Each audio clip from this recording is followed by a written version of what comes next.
boy woke up from a coma in a hospital. His name was now Asai Kyosuke, a student at the academy. But in the past, he was a legend of magic, a mage with the time attribute. And because of that, he was betrayed by his own comrades and by the girl he loved. Now 20 years in the future, he has been reborn in the body of a student with the void attribute, the power that devours everything. Asai laughed. Time made him dangerous, but void will make him unstoppable. If he trains this body, he will become a monster of magic and take his revenge. One day, portals leading to dungeons suddenly appeared all over the world. From within, monsters of all kinds began to pour out endlessly. Because of this, the only ones capable of stopping them were those who had awakened magical abilities. Among these heroes were a knight named Ingolf von Dietz and the mage Claudia Bourgeot from the Golden Seekers Guild. Fighting alongside them were Nathaniel Cavell, Iwako Hideki, and Lei Ruoxi. Amid the chaos, someone lay on the ground, desperately crying for help. While begging for a quick rescue, the young woman cried that there were too many casualties. Just ahead,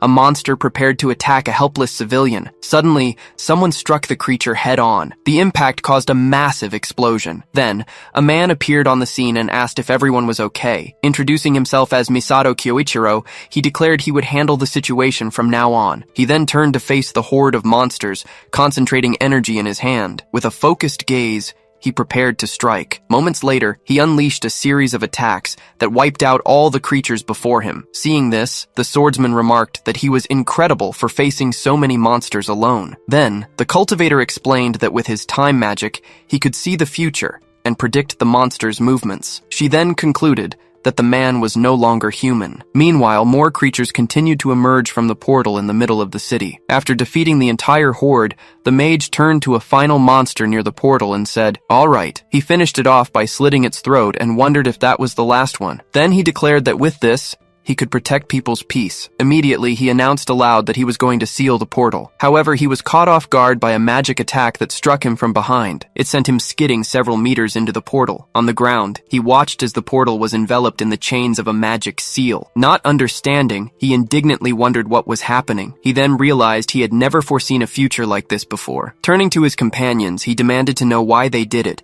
and if they were all in on the plan. In response, the archer simply asked, "Why, you ask?" Nathaniel then explained that it was precisely because he didn't know what was going on that he was betrayed. In disbelief, the betrayed man asked what he meant by that. The cold-eyed woman said it was because he was a level 100 monster with time magic, while the blonde remarked they just wanted to make money safely. At that, Ingolf and the Japanese man complained that he only wanted to help people and ended up putting everyone in danger. Nathaniel then stated that, despite everything, today would be the last time. Saying his goodbyes, he tells him they won't see him again, and leaves him behind. Outraged, the betrayed man yells that they can't be serious and demands they get him out. He then remembers how, as their leader, he desperately tried to protect the world from monsters, never understanding the betrayal. His only goal was to protect everyone, without exception. With this in mind, he punches the barrier and wonders why this is happening. Just behind him, the dungeon's creatures begin to close in. With no time to waste, the mage leaps and attacks the giant serpent charging at him. Suddenly, he notices something unexpected. Before him, an endless horde of monsters awaited. Using his future sight, he believes he can escape. However, his vision of the future shatters, showing only his tragic end in the monster's claws. With a bitter smile, he understands that future no longer exists. Even so, he continues to fight bravely against the relentlessly advancing creatures. Gathering his last ounce of strength, he concentrates all his remaining energy into his fist.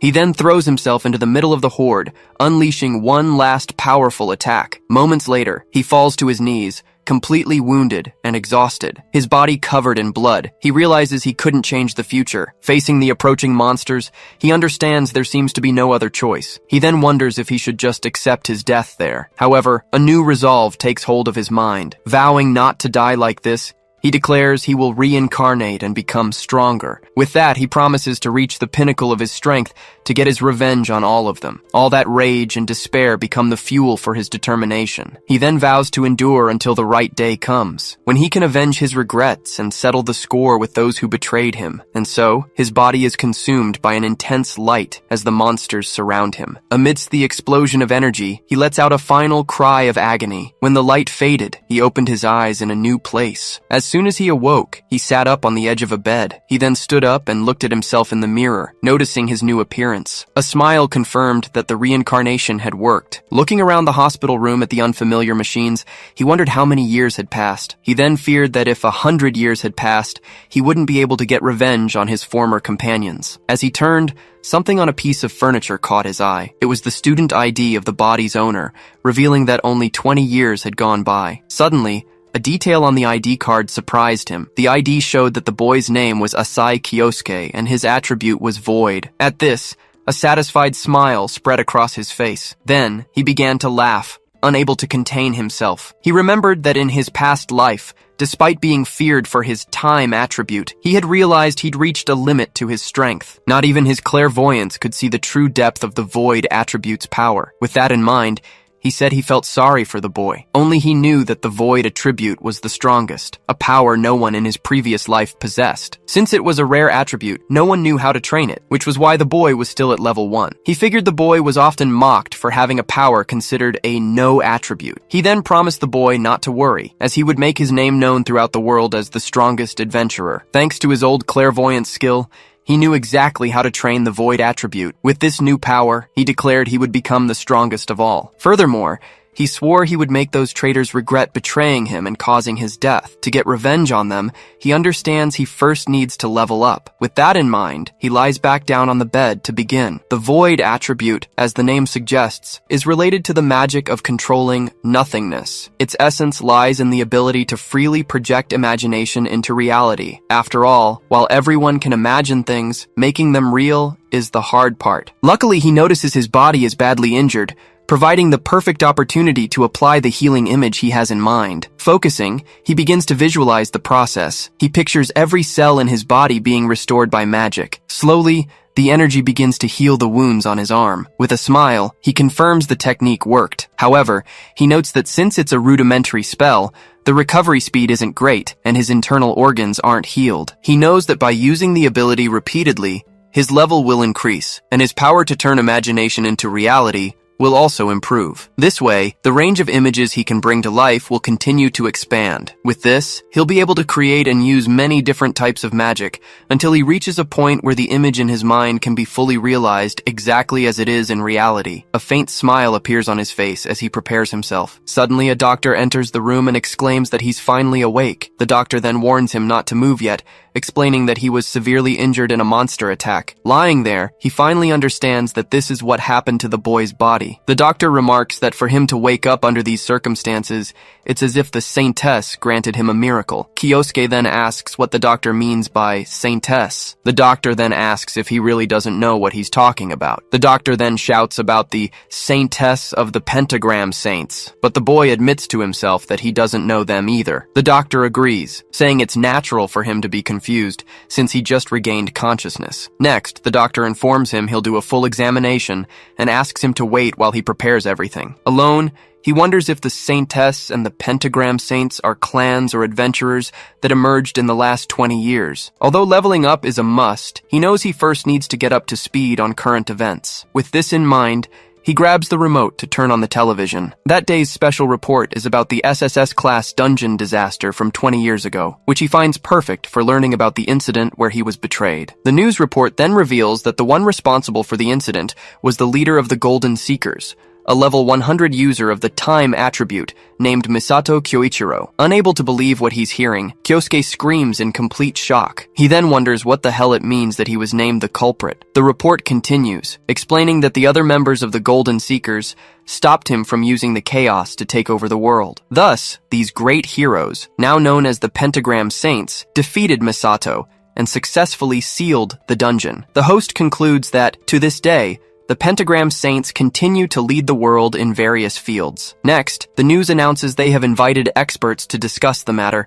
Faced with this farce, the reincarnated man can't hold back and begins to laugh bitterly. He then realizes they didn't just betray him, they also dragged his dignity through the mud. With this, he understands he was simply sacrificed by them. Then, they shamelessly reap the rewards, being hailed by the world as so-called heroes. Clenching the remote tightly, he swears he will not forgive them. He then reinforces to himself that there's no way he can forgive what they've done. With eyes full of hatred, he promises he will send every one of them to hell. Finally, he takes a deep breath to try and calm himself for a moment. However, he concludes that he needs to be careful with his next steps. After all, he can't risk being detected by his old comrade's radar. Remembering something, he picks up the cell phone that was on the table. He then starts searching for the academy the boy attended. With a smile, he confirms that, just as he thought, the academy's director is the pentagram saint, Iwako Hideki. He then celebrates his luck for already knowing the location of one of his targets right after waking up. However, he knows the man is cautious and doesn't show his weaknesses easily. He recognizes that the level difference between them is too great, making it impossible to defeat him now. With that,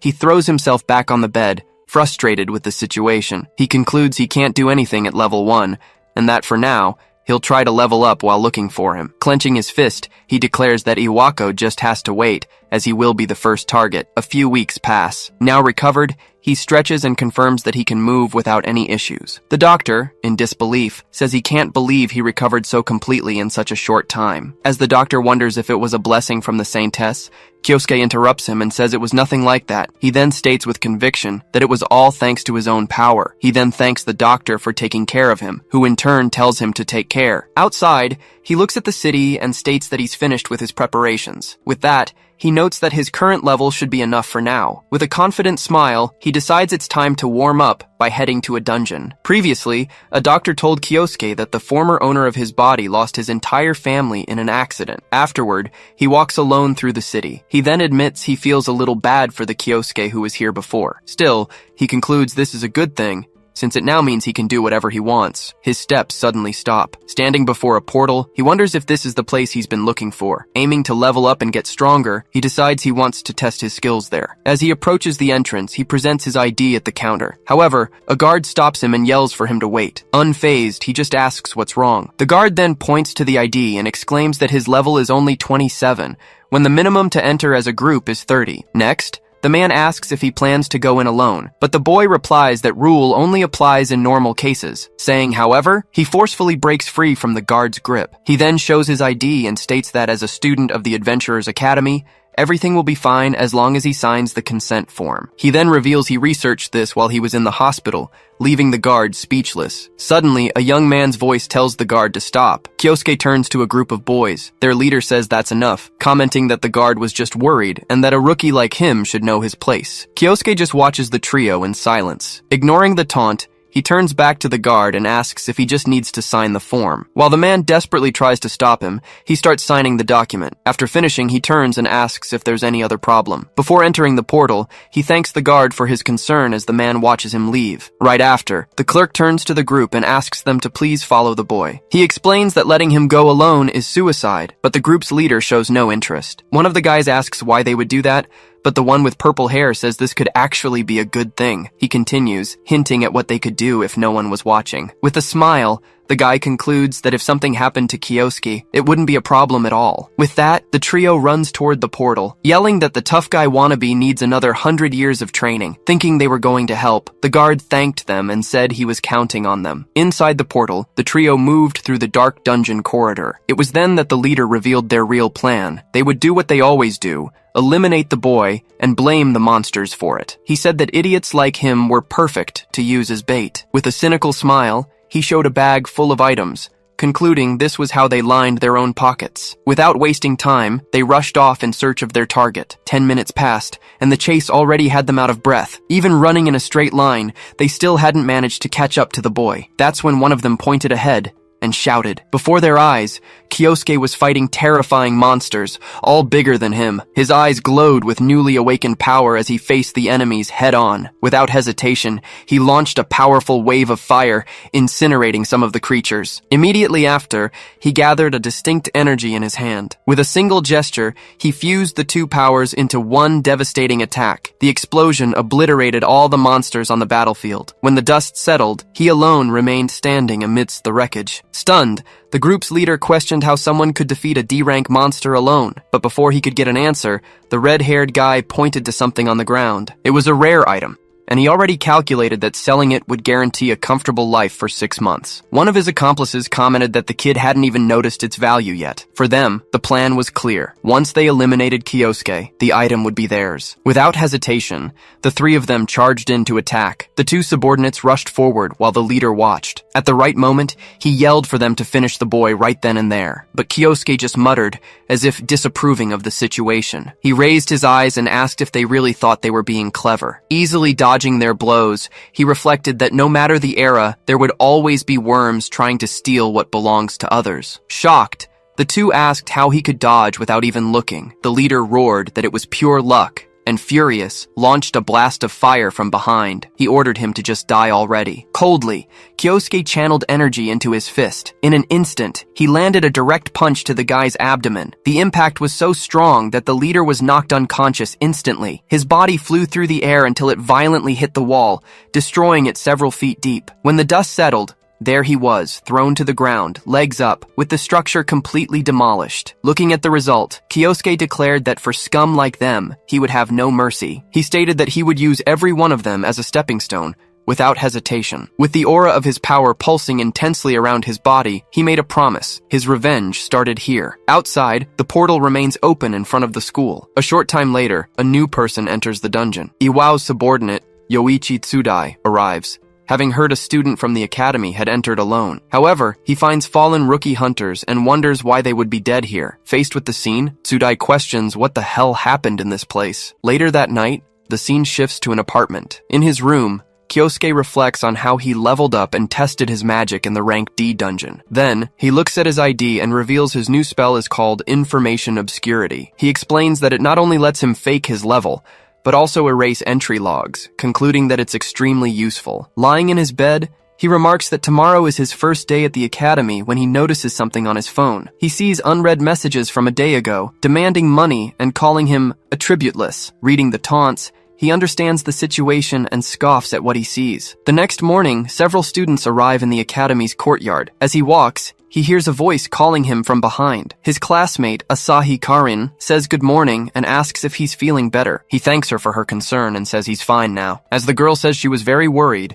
Kyosuke notes that the previous owner of this body had people who cared about him. Soon, a voice interrupts them, mocking the attributeless kid who barely escaped death. The group's leader approaches and says that for protecting a weak level 1, he should get something in return. With a smirk, the guy continues, saying he's short on cash and that Kyosuke surely brought what he wants. In that moment, he remembers the messages and realizes it must be these scumbags. However, Karen steps in front of him and tells them to stop, explaining he just got out of the hospital. The girl's hand is visibly shaking as she clutches her bag's strap. Kyosuke notices this as he sizes up the situation. Waving his hand as he steps forward, he thanks her for the help, but assures her he'll be fine. One of the guys scoffs, telling him not to act tough in front of a girl, calling him just a worthless, attributeless nobody. The group's leader then threatens him, saying he'll remind him that he's a useless punk who can't even use magic. In response, Kyosuke states that they're the ones who need to be reminded of their place. In his thoughts, he promises the body's former owner to rest easy because he will make his name known throughout the world as the strongest of all adventurers. Declaring out loud that he's a man of his word, the aggressor's expression twists with rage. Furious,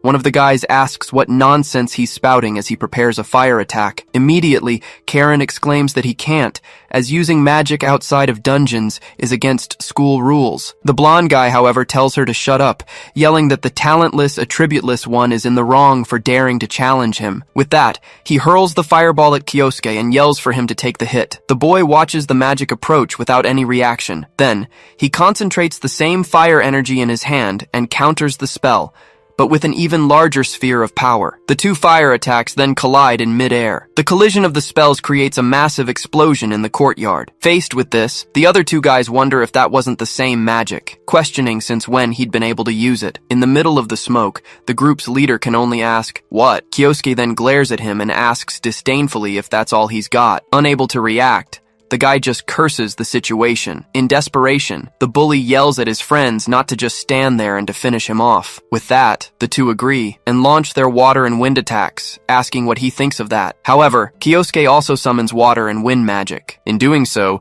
he completely nullifies the two attacks coming at him. The group is in disbelief, wondering how many magical attributes he can use, as they've never heard of anything like it. With a cold voice, Kyosuke then asks if they are satisfied. Then, he raises his finger and declares that now it's his turn. As a huge fire aura forms around him, he tells them not to worry, as he won't kill them at least. The aggressors scream in terror, with one of them trying to call for help in vain. Suddenly, he grabs the leader by the shoulder and asks what they did when the old Kyosuke asked for help. Without waiting, he continues, saying that he doesn't actually need to hear their answer. With that, he squeezes the guy's face hard. As he lifts him into the air, he states that worms like him always say the same things anyway. He then declares, that's why, no matter what the guy says, he won't stop his flaming fist from hitting him square on. Immediately after, he delivers a powerful punch to the aggressor's face. The blow hits him with full force, knocking the leader out instantly. The impact of the punch sends all three aggressors flying,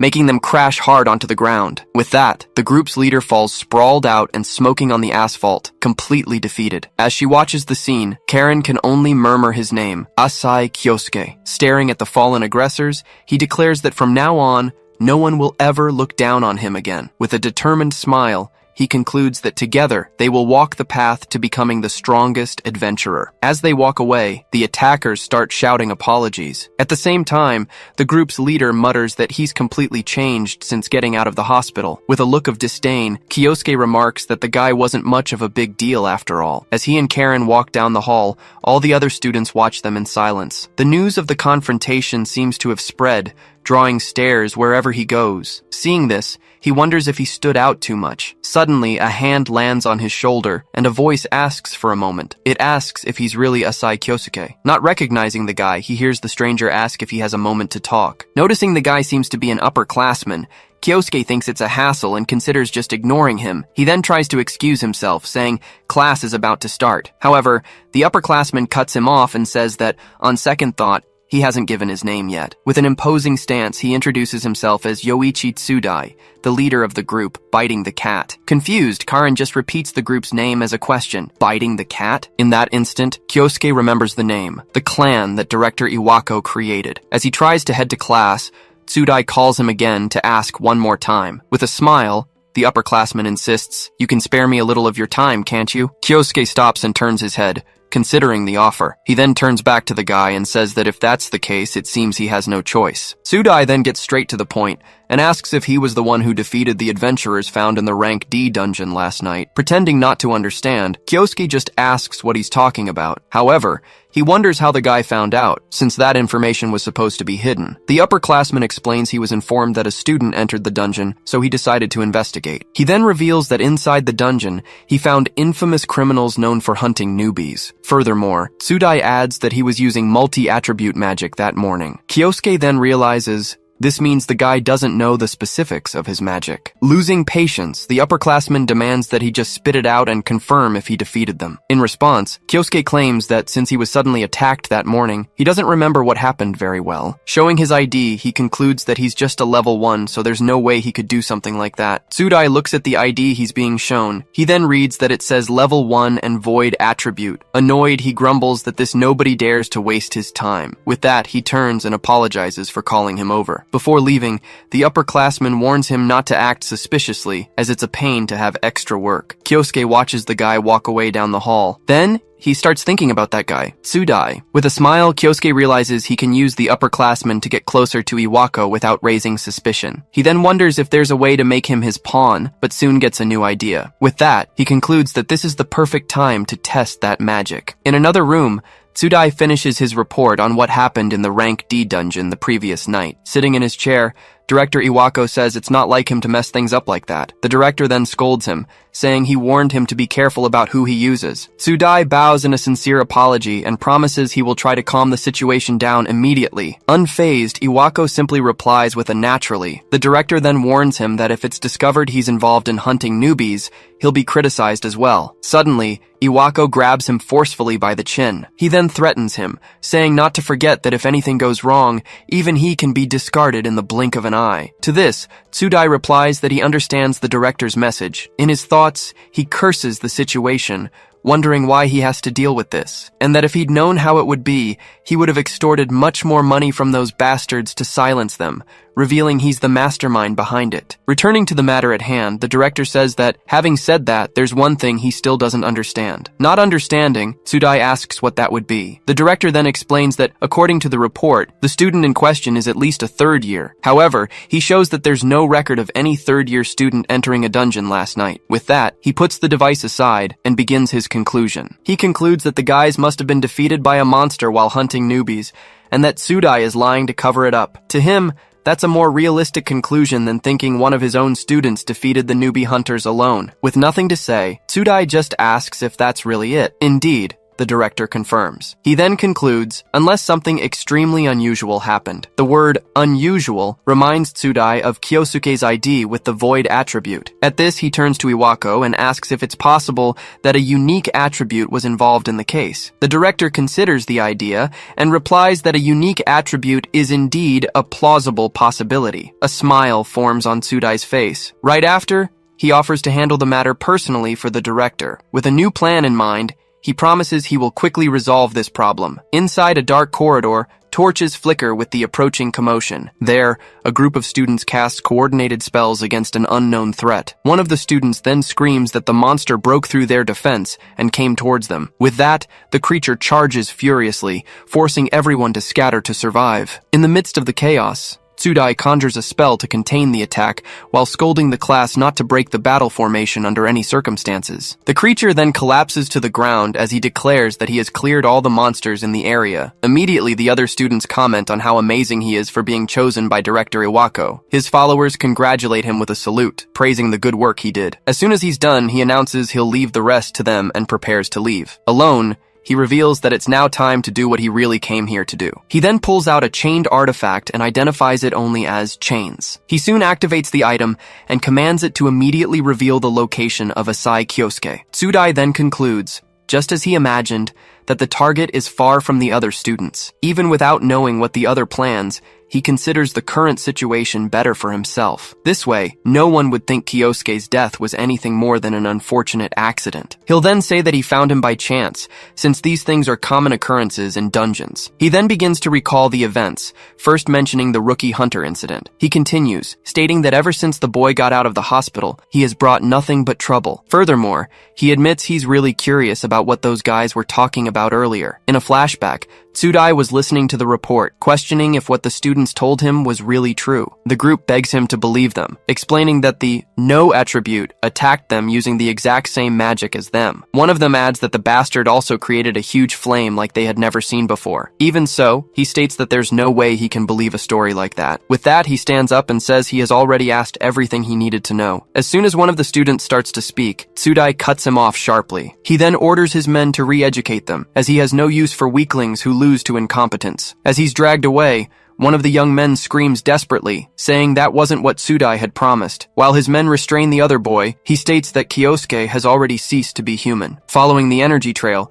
Tsudai reflects that the fear he saw in the students wasn't normal. He remembers that to test him, he had him participate in his clan's special class, but the boy only showed powerful illusions. Passing by the defeated monsters, he supposes he must have used some magical item or something of the sort. Tsudai is sure he also dealt with the rookie hunters using some dishonest method. Upon finding the corpse of another monster, he wonders if that was also the work of Asai Kyosuke. Seeing that the creature was killed with a single fire-based blow, he admits that what the boys said wasn't a complete lie. Still, Tsudai scoffs at the feat, stating that such power isn't a big deal. He then reflects that even Iwako, the pentagram failure, could do the same thing. He admits that, for now, he has no choice but to obey him, but one day he will surpass him. Then, he will take Iwako's place as a pentagram and rule the world. With his grand plan in mind, A malicious smile forms on his face. To achieve his goal, he knows he can't let anyone discover his connection with the rookie hunters. As for Asai Kyosuke, who will likely cause more trouble, he will ensure a small accident happens to him. The artifact then points to a nearby corner, indicating the boy must be right there. Peeking around, he prepares himself and questions what Kyosuke could be doing in a place like that. In the next instant, his eyes widen at what he sees. On the other side, Kyosuke greets him from atop a pile of monsters, saying he's very late and that he was getting tired of waiting. Completely surprised, he questions how the boy managed to notice his presence, which should have been completely hidden. Kyosuke then taunts him, asking if that's exactly what he's thinking right now, calling him by name. Tsudai can't believe it and wonders if Kyosuke actually read his thoughts. Taking a step back, he finally asks what the hell Kyosuke really is. The boy replies that he heard Iwako chose him, but that he's not as impressive as he imagined. He then adds that the way he hunts rookies to extort money is exactly how the coward Iwako would do it. Completely exposed, Tsudai demands to know how he has this information. Kyosuke then stands up and says it seems he really enjoys tormenting others. However, he states that Tsudai has never understood what it's like to be the hunted. With that, he raises his fist and declares he will teach him that feeling right now. To finish, he reveals that with his magic, he will make the other dance for him. Tsudai faces Kyosuke, who has his hands in his pockets, stating that he is too dangerous. And as he activates the flames on his sword, he says that for the sake of his ambition, he will have to defeat him at any cost. He then charges forward, but Kyosuke easily dodges the strike. With a flame in his hand, the challenger taunts him, asking if that is his true strength. He then launches a wave of fire towards his opponent. Tsudai blocks the attack with his sword, questioning if Kyosuke thinks he can win with that level of skill. But it was just a distraction, and without faltering, the boy prepares a new spell of a different attribute. Soon, the energy magic hits him, but is defended by the sword, launching him backward from the impact. With the force of the blow, the attacker is thrown violently against the corridor wall. Before he can react, he is surprised by magic that emerges from the debris of the previous attack on the ground. Still, he manages to escape this one too, cutting the stone spikes to pieces. Tsudai then realizes, in disbelief, that Kyosuke can really use multi-attribute magic. As he fights, he demands to know what the problem is with his void magic. The instant his opponent appears behind him, he barely manages to react but defends himself successfully. Then, Tsudai yells that all Kyosuke does is get in the way of his plans. With the clash of swords pushing them back, they manage to create some distance for a moment. Kyosuke then questions him with disdain, asking what plans he is talking about. The other replies that that's right and declares that one day he will become someone who surpasses Iwako. Then he will take his place and become a pentagram saint. Kyosuke then asks why Iwako specifically, since there are other pentagram saints. With a smile, Tsudai begins to explain the reason for his plans, that it's because Iwako is a failure who abandoned the pentagram in the past. He explains that if he manages to become a saint, it will give him the right to rule the world, so it makes sense to target the weakest of them all. Kyosuke closes his eyes for a moment, showing aversion. Tsudai calls him despicable, before asking what that was about. The young man then admits he was worried the other might have gotten to Iwako first. However, he adds that if his ambition was so pathetic, there was no reason to worry. Those words leave Tsudai completely speechless. With a roar of fury, he tells Kyosuke to shut up and lunges for a new attack. As their swords cross, he questions what's wrong with wanting power, money, and women. He continues, stating that he wants the power to step on others without anyone being able to say anything about it. With their blades locked, he screams that this is the power he truly desires. He explains that if he can become a pentagram saint, he can do whatever he wants. Once he obtains that position, he will have the chance to discover the saintess's weakness and make her his. Kyosuke interrupts him, saying his words aren't even worth listening to. He then declares it's time to end this and launches a decisive attack. Desperate, he screams that it's impossible as he sees his sword shatter into pieces. Kyosuke then reveals that, thanks to the useless talk, he was able to finish preparing his magic. Terrified, his opponent begs him not to come closer, screaming for him to stay away. Even so, Kyosuke ignores the plea and says it's now time to see him dance. He then casts his spell, Absolute Hypnosis, on his opponent. Under the spell's effect, Tsudai's eyes lose focus and become completely empty. In an instant, he collapses to the ground, unconscious. Still, Kyosuke reflects that this magic requires effort to break the target's spirit, but once activated, the result is certain. He then orders the other to get up immediately. As if he were a puppet, the boy begins to rise from the ground on command. In a hollow voice, he replies, "Yes, sir," and that he has already gotten up. Kyosuke then smiles, confirming his spell was a complete success. He then instructs the manipulated one to focus on completing the mission for now, as he will give new orders later. As he tries to respond in a slurred manner, Kyosuke tells him to go back to using his normal tone of voice. Immediately, his eyes blink and return to their usual appearance. With his personality restored, he turns and says he will return to lead the group. As he walks away, Kyosuke watches him in silence, ensuring the control is active. A satisfied smile forms on the manipulator's face at the success of the plan. Walking down the corridor, a shadow reveals that someone else has just arrived. Revealing herself as Asahi Karin, she asks where he has been, as she was worried. With a gentle smile, he apologizes and says he was just talking with Tsudai about something. Surprised, the girl questions him to know what the two were talking about. Kyosuke replies that they just talked about how to achieve their dreams, causing Karen to ask if he received good advice. With that, he confirms that he received great advice, assuring her that one of his dreams will definitely come true thanks to it. Excited, Karen says she hopes his dream comes true soon, to which he agrees that he hopes so too. Soon, a group of students passes through the corridor, announcing that the special class is about to end, and that all students must gather immediately. Karen then calls for him to go with her, as they can't fall behind. In his thoughts, Kyosuke reflects that he's really happy to have participated in this class, and he concludes in silence that he has finally gotten his hands on a pawn that Iwako would never suspect. Still in his office, Director Iwako asks if there's been any progress regarding the incident with the rookie hunters. In response, Tsudai confirms that, as expected, a student with a unique attribute was involved in the case. He also reveals that the student in question is Asai Kyosuke, a first year, who possesses the Void attribute. With that, he reports that he is conducting the interrogation at the usual place, and that the young man has already admitted to using multi-attribute magic during the confrontation. Faced with this claim, the director asks what exactly this multi-attribute magic is. However, the interrogator just gives a subtle smile before answering, a sign of his active mind control. Still, he admits the details remain unknown, but assures him he can find out everything given enough time. Taking the opportunity, Tsudai mentions he has a suggestion, that it's been a while, and that perhaps it would be appropriate for the director himself to take over the interrogation. After some thought, Iwako agrees it's not a bad idea. The man comments that it's been a long time since he's tortured anyone, and promises a reward for the trouble the student caused. So Tsudai stands up and starts to say that they should go together. However, he's interrupted when the director dismisses him, saying he'll go later, causing the other to leave alone. Once he's alone, Iwako answers the phone and introduces himself. On the other end of the line,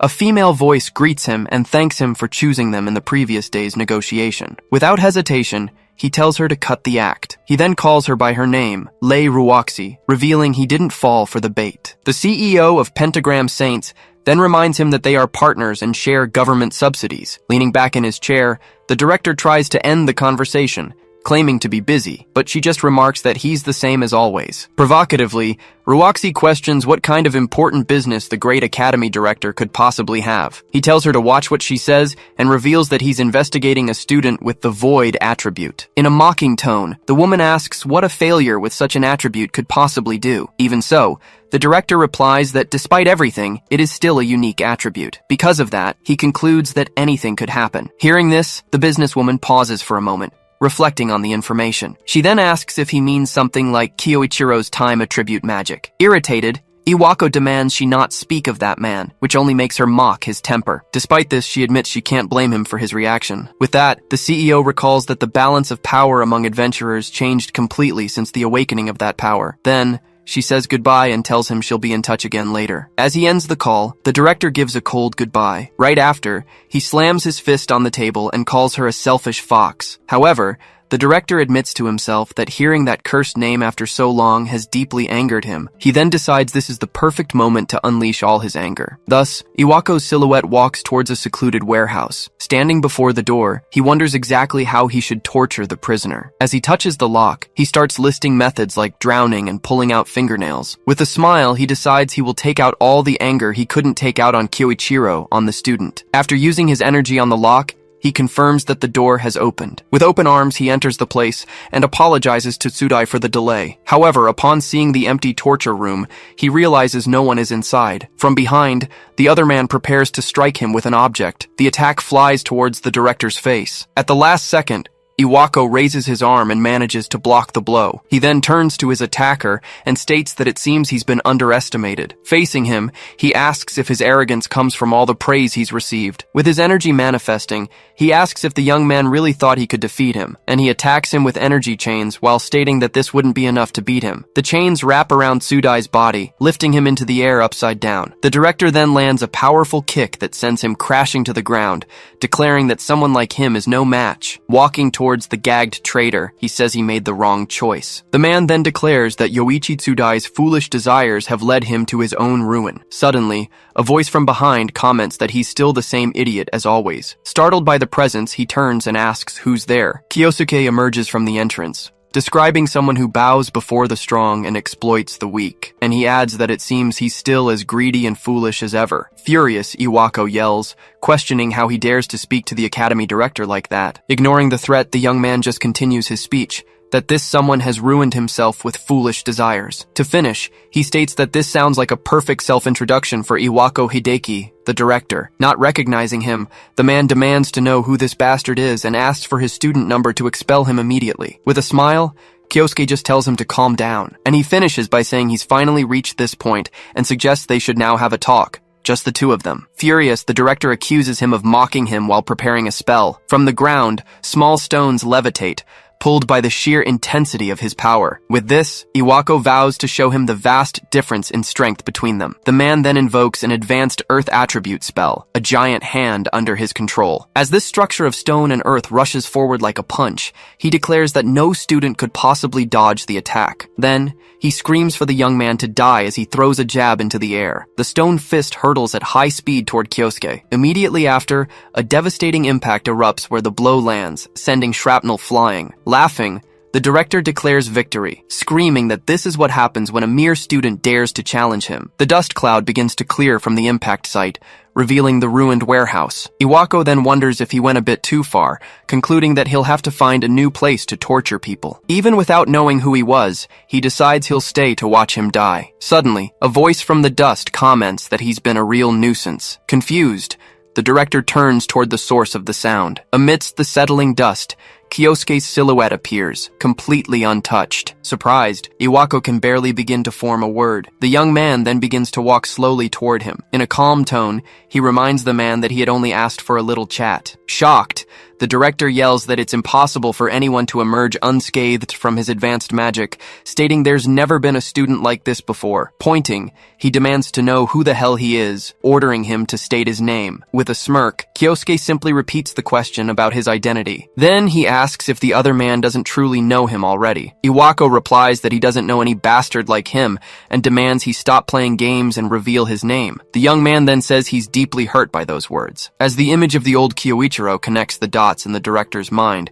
the young man asks if he's truly forgotten. Upon recognizing him, the man's expression changes completely, and he stammers that it can't be true. Completely terrified, he backs away, screaming in denial. He clutches his head, certain that this young man is definitely who he thinks he is. He stares at him, still in disbelief, and calls him a bastard. He then orders him to stop the pathetic act, accusing him of having seen the news report about the story. With clenched teeth, he prepares another energy attack and declares that the man, Misato Kyoichiro, is already dead. With a sigh, Kyosuke states that he's always been this way. The young man continues, saying the other only believes what's convenient and ignores what isn't. Annoyed, Iwako tells him to stop talking nonsense and threatens to attack if he gets any closer. With a slight smile, he simply comments that he understands the situation. As energy forms in his hand, he says the director let himself be swayed by the sweet words of those around him. Finally, he questions if that was the reason for the betrayal against him. Completely out of control, the man screams for the boy to shut up and launches the energy blast. However,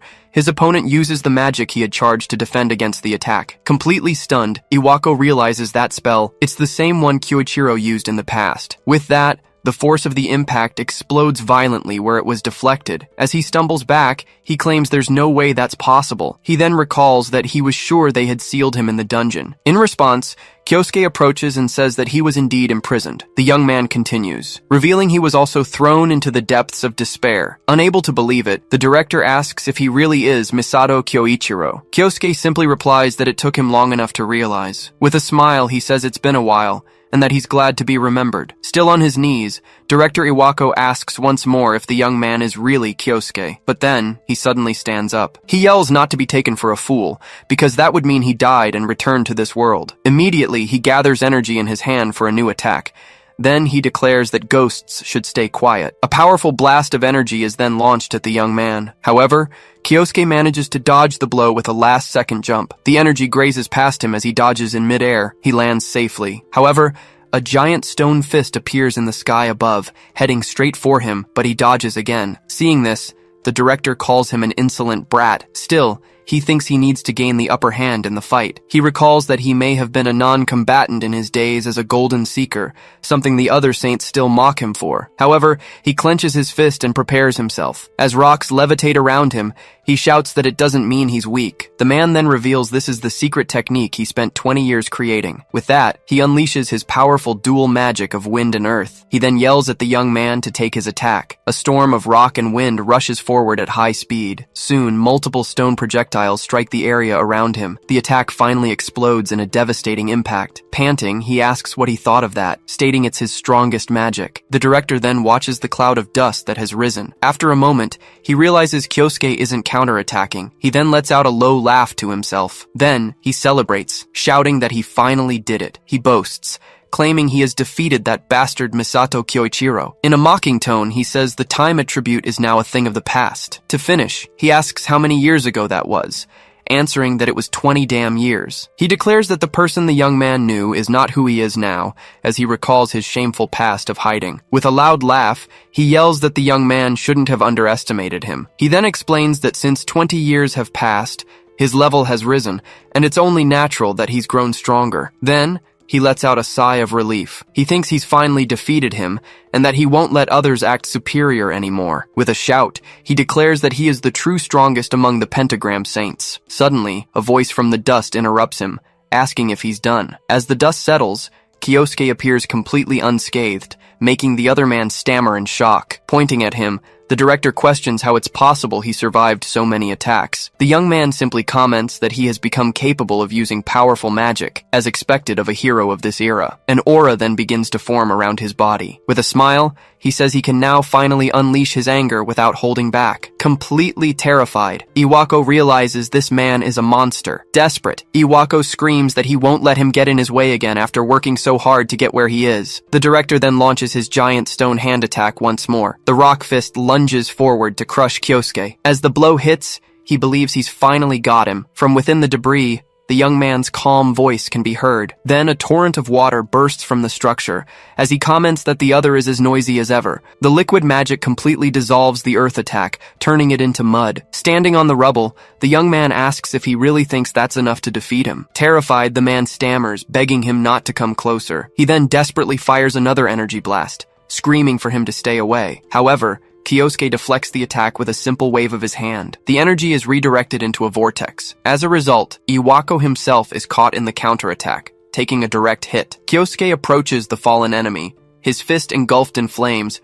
watching the defeated man. Completely defeated, the director begs for forgiveness. Lying on the ground, he apologizes for what happened 20 years ago. He keeps begging, but the young man remains silent. Despite his desperation, the man thinks that the other was always a kind fool. He believes he'll surely be forgiven if he just begs. However, Kyosuke tells him to shut up, stating that's exactly how he was tricked in the past. He then asks if he really thinks he'd let that happen a second time. Desperate, Iwako tries to appeal to their past, reminding him they used to be friends. In response, the young man states that he has no right to say those words, not after turning him into a demon of vengeance. Without hesitation, he lands a flaming punch right in the fallen man's face. He then unleashes a brutal sequence of blows imbued with fire and ice magic. The impact sends the director flying backward, severely injured. As he loses consciousness, all he can think is that he should have never messed with that man, before being completely engulfed by an explosion from the final blow that slams him against a tree. Standing before the frozen body, Kyosuke says he should be grateful he's still alive,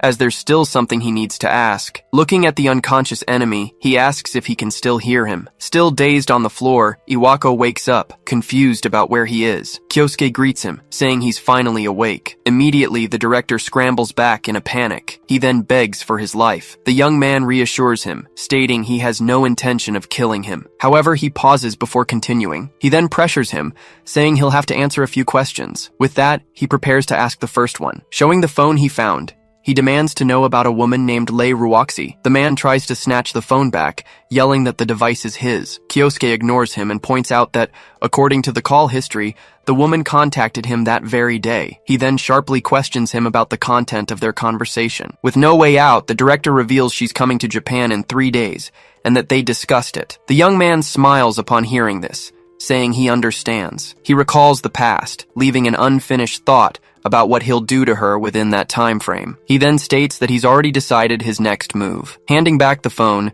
he instructs the other man to act normally around Lei Ruoxi for now. However, he forbids him from revealing anything about his identity. He then reveals that he cast a spell on the director's heart while he was unconscious. So, if he dares to tell the truth, an explosion of energy will hit him head on. The man reacts, startled by the display of power. As he walks away, Kyosuke reminds him to keep his promise. In truth, he reveals he didn't use any magic like that at all. But considering Iwako's cowardly personality, a simple bluff would be more than enough. He decides then not to use absolute hypnosis. He wants his enemy to suffer in despair while remaining fully conscious. 3 days later, the scene shifts to the inside of an airplane. Inside, Lei Ruoxi calmly gazes out the window. Soon, one of her subordinates informs her they are about to arrive. Suddenly, the flight attendant begins to announce that the plane is about to land. Her speech is cut short by a scream echoing through the cabin. A masked man appears, announcing that the plane is being hijacked. He then orders all passengers to get on the floor immediately. Lei stands up to confront the intruders. The terrorist threatens her,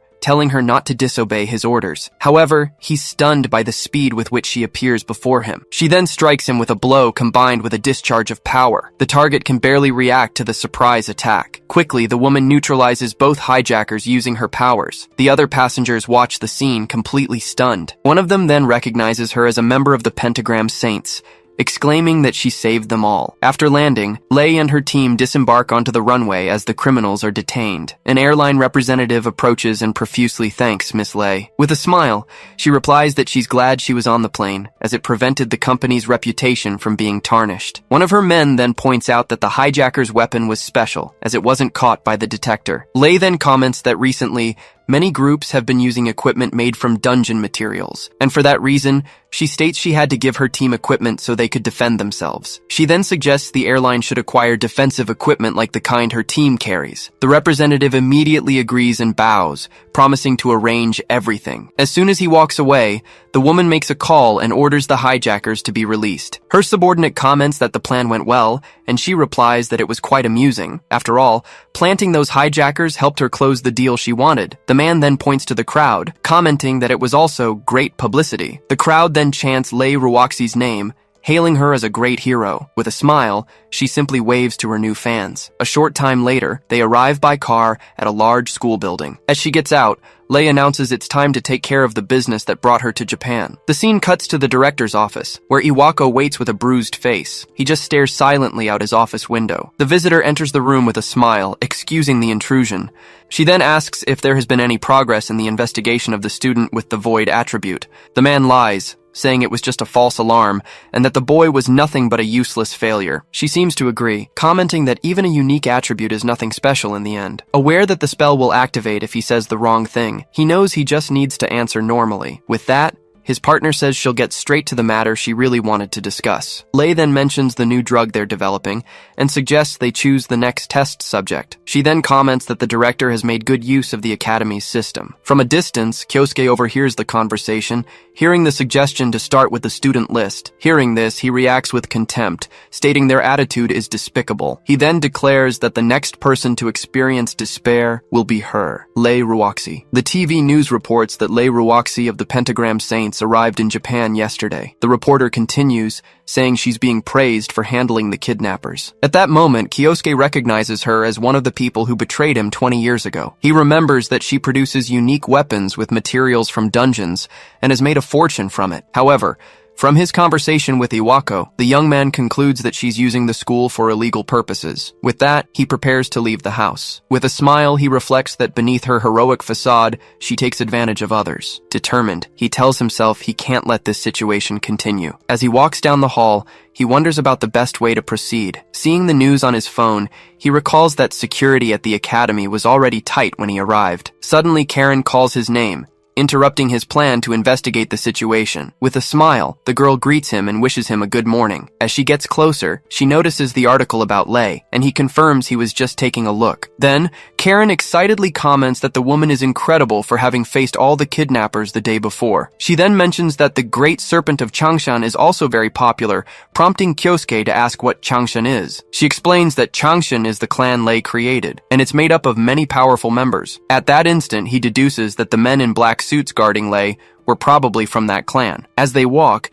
Karen asks about his future plans, since many students plan to join the army. However, he cuts himself off as a sudden idea strikes him. He immediately realizes that if he can use that clan to his advantage, he might be able to get closer to Lei. Determined, he changes his mind about what he was going to do. With a smile, he thanks his friend, saying that thanks to her, he's finally figured out what to do. He then runs down the hall, leaving the girl behind. Not understanding his reaction, Karen just replies confused, "You're welcome?" Back in his office, Iwako's phone suddenly rings, startling him. Apprehensively, the director answers the call and identifies himself. On the other end of the line, Kyosuke greets him and says he needs a favor. As soon as the man asks what he wants, the young man starts giving an order about what to do if Lei contacts him. The scene then shifts to a laboratory, where several researchers gather around a tied-up man. In the center of the room, the subject groans breathlessly while being examined by 3 assistants. Finally, a person's shadow approaches the man lying on the lab floor. Then, Lei Ruoxi appears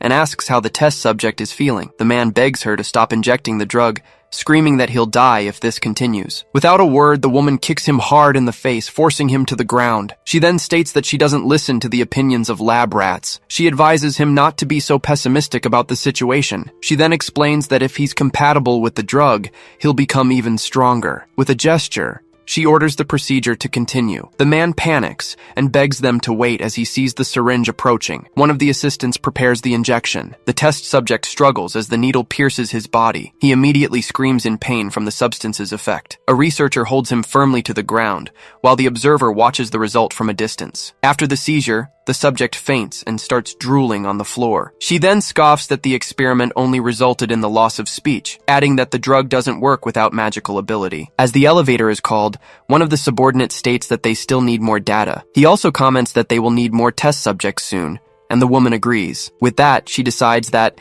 as a disguise, they will make it look like a recruitment for the Great Serpent of Changshan. She then calls Iwako and brings up the subject of the test subjects they had discussed before. Inside the elevator, she specifies that she needs people skilled in magic and asks him to choose some students from the academy. On the other end of the line, the director listens to the proposal in silence. Faced with the request, Iwako suggests that, in that case, they could do things differently. He then proposes that they hold a selection at the academy itself to find the most skilled students. Surprised by the idea, the woman congratulates him sarcastically, saying that he even has good ideas from time to time. As she exits the elevator, she ends the call, informing him that she will send the event details soon. As soon as the call ends, the director slams the phone down on his desk. He then reveals that he did exactly what Kyosuke had asked him to do. A short time later, a man walks onto the auditorium stage and announces he has a statement for the students. He reveals that the Great Serpent of Changshan clan has decided to hold a selection exam to find new recruits. Immediately, the students react with enthusiasm, realizing this is their chance to join the popular clan. In the midst of the crowd, Kyosuke listens to the recruitment announcement in silence. With this,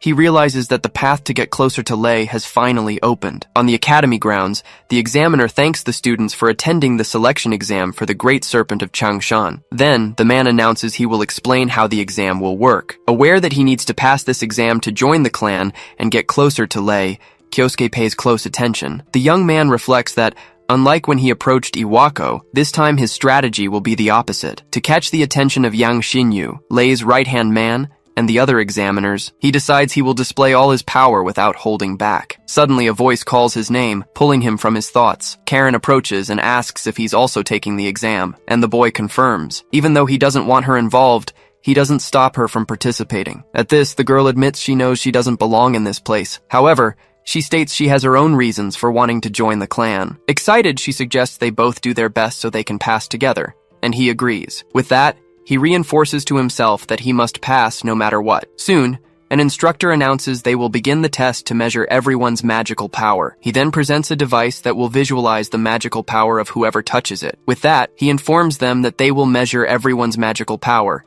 and asks them to come up one by one. Soon, the first student touches the device to release their energy. The examiner jots down the result on his clipboard without showing any reaction. Next, the instructor announces that the next participant is Asai Kyosuke. Upon presenting himself, the young man tells the man he is at his service. The student's ID card shows his name is Asai Kyosuke and his attribute is Void. Reading that he is level 30, the evaluator concludes he shouldn't expect much from the boy. With that, Kyosuke approaches and places his hand on the measurement device. In the next instant, a wave of energy erupts from the device, revealing immense power like a cosmic explosion of brilliant sparks. The instructor can barely react, shielding his face from the light. As the others back away, Karen exclaims that this is insane. The examiner remains stunned, unable to move at the sight. Kyosuke then asks if that was enough, and the man agrees, still dazed. Without hesitation, the evaluator writes an S grade next to Asai Kyosuke's name. Right after, the magic skills test begins with a new demonstration. The examiner questions if the boy can only create a mound of earth, since having a lot of magical power isn't enough. With a smile, Kyosuke prepares to show what he's capable of. He then manipulates several elements at the same time for the test. The instructor watches the scene, unable to believe what he's seeing. The young man then demonstrates his mastery over all basic attributes simultaneously. One of the superiors asks in disbelief if he's using all the basic attributes at the same time. With this, the young man demonstrates the power of a void attribute that everyone despises. Karin congratulates him, exclaiming that was incredible. He thanks her and encourages her to do her best on her test as well. Soon, it's the girl's turn, and she gets into position for her demonstration. She concentrates and releases her magical power. Her energy causes the dead flowers in the pots to come back to life. In the end, a flower bed blooms before everyone. Some students mock her ability, questioning if reviving flowers is all she can do. Kyosuke, however, recognizes it as a light attribute magic,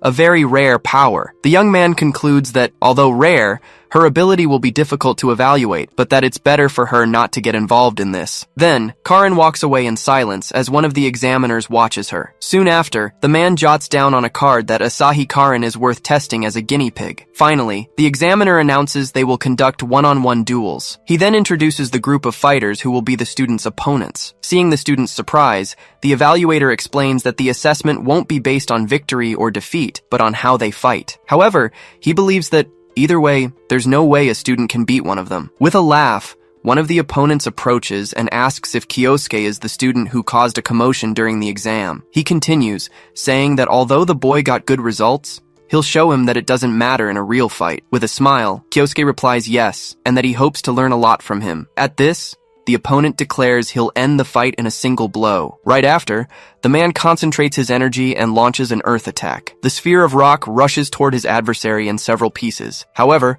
the young man easily stops the attack and even returns it to his enemy. The fighter can't believe it, questioning how his magic was destroyed in a single blow. Immediately after, he realizes his opponent has simply vanished from in front of him. The next instant, Kyosuke appears behind him, subduing him with an ice dagger poised at his neck, ready for the kill. Ironically, the young man asks if creating an opening with magic is what he calls a real fight, saying he learned a lot. Unable to hide his surprise, the examiner announces Asai Kyosuke as the winner of the duel. The other students watch in disbelief, unable to believe he defeated a member of the Great Serpent of Changshan. At this, Yang Xinyu wonders who exactly this student is. Later, the man informs the leader that the exam has been completed. At this, she asks if he found any interesting test subjects, and he confirms there is a student of interest. Lei repeats the question, and her subordinate explains that the student passed the exam with an overwhelming performance. However, the man reveals that the student seems to have the void attribute. She then wonders if this could be the student Iwako was investigating. Upon hearing the news, she begins to laugh quietly to herself. With a wicked smile, she declares that it seems she's about to get her hands on a very interesting test subject. Lei's subordinate steps onto the stage and announces he will reveal the names of those who passed the selection exam. With that, he prepares to read the first name on the list. The first successful candidate announced is Asai Kyosuke. One of the students scoffs that it was obvious he would pass, since the exam was ridiculous. Kyosuke then concludes that everything went according to plan, and he can now get closer to Lei. Next, the examiner announces the name of the next person to pass, Asahi Karin. The girl answers yes, while the young man wonders why she was also selected. He hadn't imagined that having a unique attribute would be enough to pass the test. The young man deduces that the leader is using the students for some conspiracy, and that there must be a reason for choosing Karin. Unaware of any of this, she celebrates her success with a radiant smile. He watches her with a slight smile on his face. In any case, he decides he won't let them lay a single finger on her. He just needs to achieve his goal while protecting her. A few days later, the scene shifts to the Japanese branch of the Lei Company. Inside, Lei Ruoxi welcomes everyone who passed the exam. Yang Xinyu explains that today, they will conduct an aptitude check before officially integrating them into the Great Serpent of Changshan. He also reveals that the boss herself will be present shortly. With that, the man informs them she will meet them after the check and guides them through the premises. The new recruits observe the building's imposing architecture as they follow him. Kyosuke would like to go to her immediately, but he knows he can't leave Karen alone right now. At that moment, the girl comments that being in such a large building makes her nervous, and the young man agrees with her. However, she expresses her happiness at finally being able to join the Great Serpent of Changshan. He then questions her about why she wants to join the clan so badly. She reveals that her mother is in the hospital and that the medical expenses are very high. Upon hearing her explanation, he simply replies that he understands the situation. Kyosuke realizes her motive wasn't him, but her mother, and decides he needs to protect her even more. The guide then interrupts them, announcing they have arrived at their destination in the building's basement. As they enter,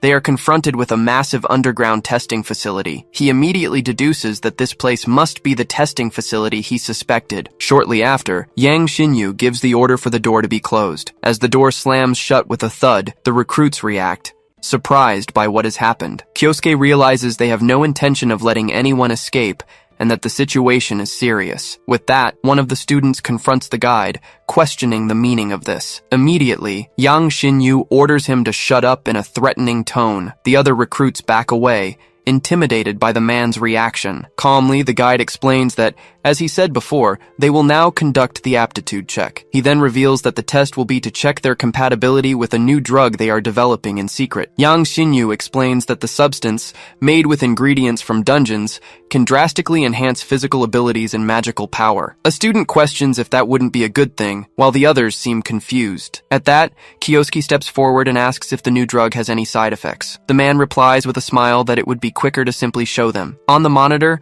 a recording of a test subject begs them to wait, but his words are cut short. The new recruits watch in horror at the sight of the man drooling on the floor. Amid the screams, the guide explains that what they just saw was a person incompatible with the drug, asking if that answers the question. One of the recruits then yells, outraged, that they will never agree to take something like that. In response, two of the students launch their own fire and water attacks. With that, they demand to be let out of there immediately. Soon after, Kyosuke warns Karin not to leave his side. Unfazed, Yang Xinyu prepares his counterattack. He then unleashes a flurry of punches that strike both students. With the impact, both are completely defeated. Looking at the fallen bodies, the man laments that the number of samples has decreased. With a calm expression, he suggests they start with the woman nearby. He then remembers she is the student with the light attribute, saying he is looking forward to the experiment's results. With the syringe in hand, he begins to walk toward Karin. However, Kyosuke positions himself in front of the girl, blocking the way. When asked what he's doing, the young man replies that he's keeping types like him away from her. At this, one of the other recruits orders his men to restrain him. Immediately, one of the henchmen advances to attack him, but Kyosuke takes him down with a single energy-charged blow. The leader of the henchmen reacts in shock, not understanding what just happened. With his eyes glowing and sparks of his power emanating, he prepares to attack the remaining men. In the blink of an eye, the young man lunges forward and takes them all down in a single rush. With that, he stops before the last enemy fallen on the ground. Yang Xinyu can hardly believe it, questioning how he defeated so many people with just one blow. Kyosuke then glares at him and warns that he's next. Cornered, Yang is clearly intimidated by the student's power. Desperate, the man realizes that since things have come to this, his only way out is to try and capture the woman, causing Karin to scream in terror at his advance. Kyosuke grabs his hand and warns him, saying he already told him not to get near her. Yang pulls his arm back and retreats. He is outraged by the boy. A normal student shouldn't be capable of this. Then, Kyosuke, with a look of pure hatred, tells him to get ready. At this, Yang curses the situation. Kyosuke then tells her to stay back, while Asahi thanks him for the protection. As she watches him, she thinks about how incredible he looks in that moment. She then realizes she couldn't follow any of the moves he had made before. Yang admits he knew the boy had gotten stronger, but he never imagined it would be to this extent. Even so, he warns him not to get too cocky about his own strength. Kyosuke then cuts him off, saying he needs to ask him a question. He then states that the Academy's students are being used as guinea pigs. He demands to know the exact reason behind it. With a smirk, the man stares at him in silence for a moment. He replies that it's very simple, as those who follow Miss Lei can receive her blessings. He explains that once the drug's development is complete, she will obtain even greater strength. Kyosuke confronts him, asking if he believes that conducting inhuman experiments is acceptable for that reason. Finally, Yang states that they just use what's available, and that there's nothing more to be said. Furthermore, he declares that he considers it an honor for the students to serve as their guinea pigs. A memory of Asahi flashes through Kyosuke's mind. He remembers her talking about her mother in the hospital and the high medical bills. He also remembers her saying how happy she was to join the Great Serpent of Changshan. Back in the present, he clenches his fists at the memory, filled with rage. Yang then points to the girl to begin a speech, but Kyosuke cuts him off, screaming for him to shut up. In that instant, his aura begins to glow like it did during the evaluation, forcing the other man to cover his eyes. Kyosuke then asks who he thinks he is, calling him scum for trampling on others without understanding Asahi's feelings. Watching him, the girl just calls out his name in a quiet voice. At this, Yang wonders what this incredible pressure is, and if he's really just a student. Right after, he gives a smirk. The man comments that he would normally tell him to know his place, but he doesn't dislike the courage he's shown. With that, he invites him to also serve under Miss Lei's command. He adds that if he handed over the girl, he could even become an executive, as Miss Lei would be very pleased. Kyosuke tells him to shut up again, stating that he could never forgive people like him. While adjusting his tie, Yang warns him that he'll regret this. Immediately after, an aura of energy explodes from his body, kicking up shards from the floor around him. His eyes glow an intense yellow with the released power. Observing the scene, Kyosuke identifies the technique as body-strengthening magic. Yang confirms, explaining that,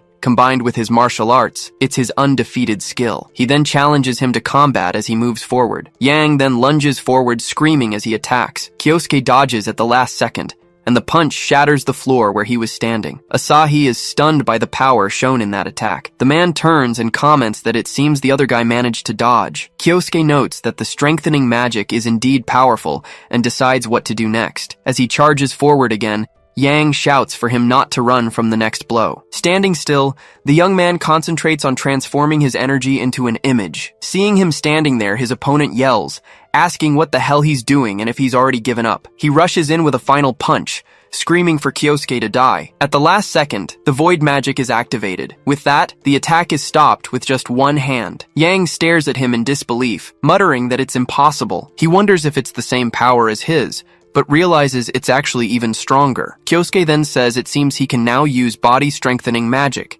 and thanks him for it. He then explains that it was thanks to Yang himself that he became able to imagine this technique. Then, a powerful punch lands directly in the man's stomach. The force of the blow hurls him violently backward, sending him through the room and crashing into the wall. Lying on the floor, he can't believe what just happened. As the other approaches, Yang wonders who he really is. The young man just watches him in silence for a moment. Then, he turns to Asahi and asks if she's okay, and the girl thanks him. He then states he's going to open a path for everyone to get out of there. One of the students then asks him what he's going to do, wondering where he will go. Then, Kyosuke opens a path through the wall with a single blow, answering that he has something he needs to do. Elsewhere in the building, Lei Ruoxi is informed by phone that Mr. Yang has been defeated and the students have escaped. Suddenly, she hears a noise and asks what that was. The person on the other end of the line tries to warn her that an incredibly strong man is coming up, but the call is cut off. Confused, the woman wonders what the hell happened. At that moment, Kyosuke appears at her office door and greets her. She immediately confronts him,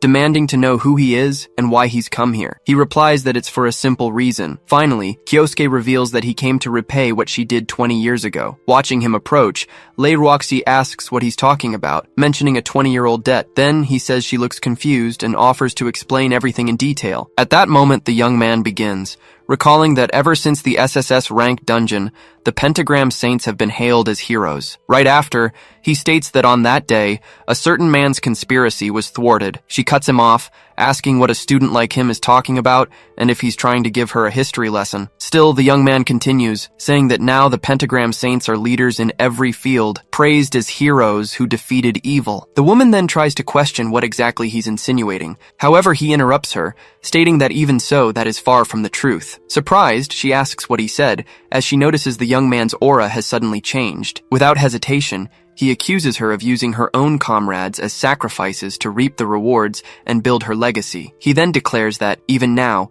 she tramples on the will of those who once stood by her side and asks if he's wrong. At this, she lets out a mocking laugh. Roxy comments that she was wondering what he was talking about and asks if he believes in those conspiracy theories. He replies that it's not just a conspiracy and that he knows exactly what she did. Finally, the young man states that she pushed her own comrades into the gate. The sudden accusation leaves her paralyzed for a moment. Right after, she wonders why some random student would know about that. The young man then asks if she still hasn't figured out who he really is. He then reveals his true identity as Misato Kyoichiro. The revelation leaves her completely speechless. She screams that it's impossible, but he confirms that it did indeed happen. In a firm tone, he recalls that he used the same power that made her call him a monster, a magic that only a level 100 could use. Stumbling backward, she questions if he's really there. Despite her doubt, he states that he also knows what the King Company has been doing in secret. The young man warns her that if he brings everything to light, her reputation will be ruined,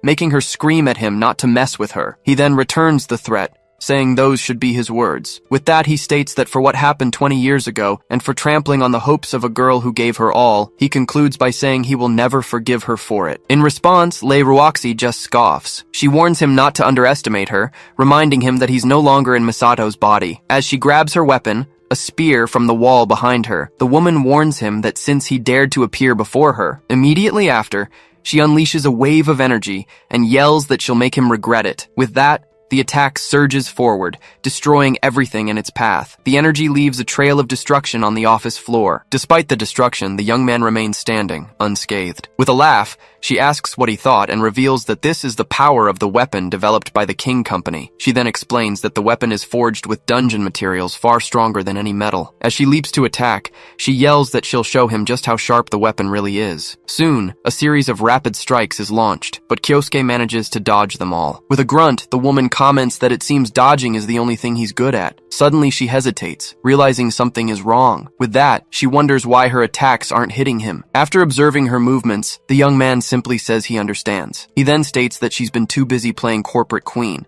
and that her moves have gotten sloppy. With a smile, he declares that she's no better than Iwako now, leaving her speechless. Furious, Roxy yells at him to stop his nonsense and prepares a new attack. With that, she continues her charge and seems to have landed a direct hit this time. She then thinks that she got him, that she finally hit him. Suddenly, Kyosuke says, "Too bad," as he materializes behind her in a wave of energy. As she recovers, the woman curses at him, unable to understand what happened. Roxy wonders if that was void magic, as she's never heard of it having such an effect. She then considers that if that's the case, she needs more power and infuses her weapon with fire energy. With that, she decides she'll finish him with her next blow. As she prepares, she yells that she'll make sure to shut him up. She then charges forward with her fire attack, screaming for him to take it. However, the young man stops the flaming blade with just 2 fingers. Disbelieving what she sees, she just mutters that it can't be. Kyosuke then says he guesses this is all her powers amount to. He then thinks that she's even worse than she was 20 years ago, and if so, he has no choice but to use that. Taking a step back, Roxy questions him, asking what he is. Suddenly, she pulls out a syringe containing a red liquid. With a swift motion, she injects the substance directly into her neck. Immediately, a dark energy explodes from her body and fills the room. Watching the scene, he simply comments that she's really willing to go that far. With that, the woman's body begins to transform amidst the aura. Finally, now transformed, she glares at him and questions if he is the monster. In her new form, Roxy laughs and claims he can't beat her now. Kyosuke then asks if she's trying to win with an enhancement drug, and if she really thinks it's that easy. She warns him not to underestimate her, asking if he has any idea how much time and money went into that drug. She explains that she gathered rare materials from deep within the dungeons and spent years refining the serum. She adds that ever since witnessing that inhuman power 20 years ago, she's been searching for a way to reach that level. With a smile, she declares she's now found a power that surpasses everything, and that he should thank her for it. The young man simply replies that it's pathetic, leaving her stunned. He then asks if she really believes she surpasses everything while bragging about something she got from a drug. Furious at his comment, the woman demands to know what he just said. He then apologizes for interrupting her little monologue as he shifts his fighting stance. He then states it's time to end this, as fire-like energy emanates from his fists. She agrees and says they'll settle once and for all who's the strongest. As she charges forward to attack, she yells for him to get ready. The attack misses Kyosuke as he dodges, but it destroys the wall behind where he was standing. Leiruoxi then asks what he thinks, stating that this is the culmination of her research. She then lunges forward, shouting that she'll send him back to the afterlife again. With that, her fist lands squarely on Kyosuke's silhouette. She seems to have sent him flying to the other side of the room with a single blow. She then thinks she's finally won. Suddenly, she looks down and realizes an ice crystal trap has pierced her leg. The young man reveals he planted it when she launched her attack. In disbelief, she screams and asks how he managed to do that. He explains that because her henchman used the technique earlier, he figured out how his opponent uses body enhancement magic. Kyosuke admits her drug is impressive, but all he did was kick up a gust of wind. Furious, she asks if he dares to mock the results of her research. He simply tells her to stop with the nonsense. He then accuses her of trampling on people and having the audacity to call it progress. He concludes by saying she disgusts him, leaving her speechless. With that, she prepares to charge once more. Enraged, Leiruoxi screams at him to shut up as she lunges for a final blow. However, Kyosuke stops her attack effortlessly, grabbing her arm firmly. He then hits her with a single punch that throws her backward. With the impact, the dark energy begins to dissipate from her body. Lying on the floor, she wonders why her power isn't working anymore. With that, her transformation completely wears off, and she falls to the ground, defeated. As he watches her, he thinks that this is Kyosuke's strength now. As he walks away, the young man tells his opponent that it was never real power to begin with. Outside the building, he suddenly hears his name being called. Turning around, he finds Asahi and says he's relieved she's okay. She replies that he seems to be too. Just then, reporters arrive on the scene, confirming that the lei company was attacked, just as the tip-off claimed. Asahi then asks if he was the one who did it, but Kyosuke gives a vague reply, saying, "Who knows?" He then reflects that the truth about Lei's crimes has come to light. The test subjects are safe, and she has lost everything. As he watches the scene, the girl calls his name again to get his attention. She then says she still doesn't quite understand what's happening, but if it weren't for him, she wouldn't be here now. With that, Asahi gives him a heartfelt thank you. The gesture makes Kyosuke realize he had almost forgotten something. He then remembers how helping others used to mean everything to him. Later, night falls over the city. Then, a news report announces that illegal human experiments were being conducted in a secret laboratory owned by Leiruoxi. The reporter explains that the discovery was made after Lei was apparently attacked by an unknown assailant. She concludes by saying the former executive is showing signs of memory loss and the attacker's identity remains unknown. As he wonders how the others will react, the program is interrupted by breaking news. The anchor announces that Nathaniel of the Pentagram Saints has issued a public statement. Hearing the name, Kyosuke reacts, repeating to himself in surprise, "Nathaniel." On the screen, Nathaniel says that on behalf of the Pentagram Saints, he is there to deliver an urgent message. He states that he can only say they are all devastated by the Leiruoxi incident. Nathaniel concludes by saying that, as her comrades, they feel a deep sense of shame for not noticing Lei's descent into darkness. Kyosuke then questions if they didn't notice, concluding that the Pentagram Saints are going to play dumb again. As he grips the remote in anger, he realizes this is exactly what they did 20 years ago. He reflects that these people haven't changed at all, lying without blinking an eye just to protect their precious status as heroes. He then realizes that to them, people like Asahi and himself were just stepping stones to power. Thinking of Nathaniel Cavell, he recalls that based on his past actions, there's a high chance he was the one who orchestrated his exile. Kyosuke continues, remembering that the man was always calculating and cautious, and that no one has found out where he is. Still, he decides that if that's the case, then so be it. He then picks up his phone and prepares to do something. Elsewhere, a woman in white kneels in prayer inside a grand cathedral. Soon, a messenger approaches and says that's what he said, addressing her as Lady Claudia. Claudia simply replies that she understands the situation. She then returns to her prayers, asking the Lord to guide them to a future filled with light. Meanwhile, a man named Lord Ingolf is informed during his training that the council meeting is about to begin. He replies that he understands and will be there shortly, as his subordinate apologizes for the interruption. As he gets up, he curses Lei, wondering what she was thinking. Finally, Nathaniel observes the other council members on a video call screen. He then announces that it's time to begin the Pentagram Saints Council. He then addresses everyone present, telling them to start the meeting. In a dark room, A video conference ends. The matter at hand considered closed. Claudia asks if the illegal experiments have been exposed, finding the whole situation regrettable. Outraged, Ingolf says the group's honor has been stained by these actions. Nathaniel asks if they agree with what was said, but he quickly clarifies, stating the experiments were the scientists' own doing. With that, he claims the rest of the group knew nothing about the matter. From a distance, Iwako watches and realizes they're just blaming her so they can abandon her. He's almost certain Nathaniel knew everything about the experiments. One of the members on the call is shocked, thinking about how easily they discarded her. But the man sets it aside, as the most important thing now is to follow the orders he's received. The scene returns to the meeting, with one member curious about the so-called aggressor. Iwako then reveals that a letter from the culprit himself has arrived. Shocked by the news, they ask Iwako to read the letter's contents to everyone. He picks up the paper, his hand trembling slightly, but confirms he will read the message right away. The letter begins by saying the sender has returned from the gate and will now deal with them. Iwako finishes reading the letter, which threatens to deal with all of them very soon. Upon hearing the name Kyoichiro, everyone on the call is completely shocked by the revelation. The woman is still doubtful, wondering if someone is just using his name to scare them, but Nathaniel immediately denies it, since only someone who was at the gate would know those details. She then suggests it might have been time magic, but he tells her to stay calm. Ingolf angrily says that if Kyoichiro is back, they'll defeat him again. Nathaniel agrees with Ingolf, saying that for now they don't need to do anything. He then suggests with a smile that they just watch and see what Kyoichiro will do. The scene changes to a dark office, where Ingolf is watching the night through a window. Looking at the sky, he whispers Kyoichiro's name, remembering his former comrade, but his face fills with hatred, and he screams that he'll never be able to forgive him. Elsewhere, Iwako calls Kyosuke,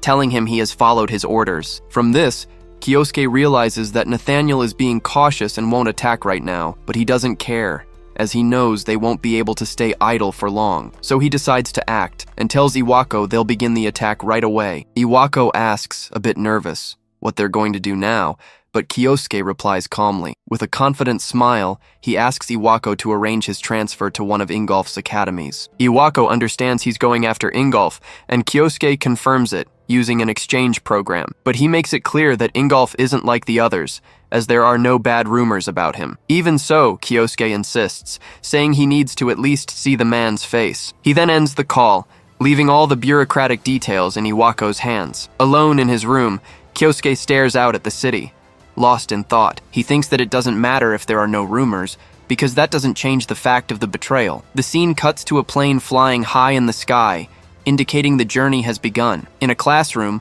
a girl watches the plane fly by and gives a very suspicious smile. We then see Kyosuke walking with firm steps down a hallway, arriving at his destination. He finally arrives in Germany, ready to put his plan for revenge into action. He had already confirmed the Academy's connection to Ingolf, so everything was set. With a serious look, he decides he will use the German Academy to get closer to his target. And without wasting any time, Kyosuke starts walking toward his first objective. Arriving at the Academy, he spots a girl and finds her irritatingly persistent. He watches her from a distance, seeing that she's being bothered by some guys. The two men surround her, and from her appearance, he wonders if she's Japanese, but then he remembers that they speak a completely different language there. To understand the conversation, he uses his ability to translate everything automatically. With the magic activated, he can hear one of the guys telling the other not to worry. The man then asks the girl out, promising it'll be worth her while, but she refuses on the spot, saying she won't go out with a bunch of thugs. Angered by her response, they threaten to punish her for insulting them like that. One of them grabs her forcefully,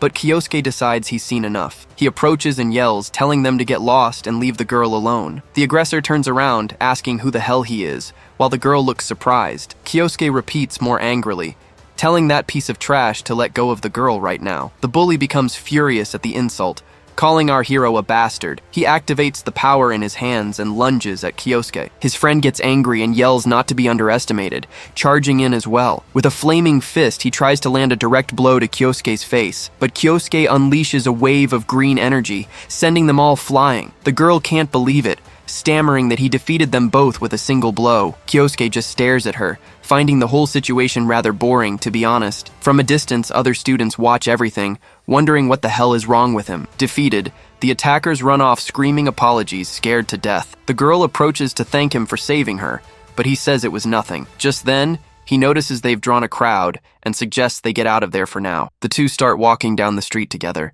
with Kyosuke looking a bit thoughtful. In her thoughts, she remembers the last time someone saved her was when she met that person. The scene shows the two walking side by side on a sidewalk with a stone archway just ahead. She then calls out to get his attention, and he turns to see what she wants. With a smile, she thanks him again, saying that thanks to him, the situation didn't get any worse. He tells her not to worry about it and thinks she's just the straight-laced type. But as he looks at her again, he starts to get a strange sense of familiarity. He gets the feeling he's seen her somewhere before, but he can't place where. She notices his uniform and asks if he's a Japanese student, and he confirms. He explains that he just arrived for an exchange program and was on his way to the training academy. As a way of thanking him, she offers to take him there since she knows the way. Kyosuke accepts the offer, and the two look at each other for a moment before continuing on. Crossing a bridge, she asks if he's traveling the world, and he confirms. She stretches and says she has her own reasons for being there. He wonders if she's the same age as him, thinking it's rare for a girl to travel alone, so he asks if it isn't dangerous, since she could end up in trouble again. But she replies cutely,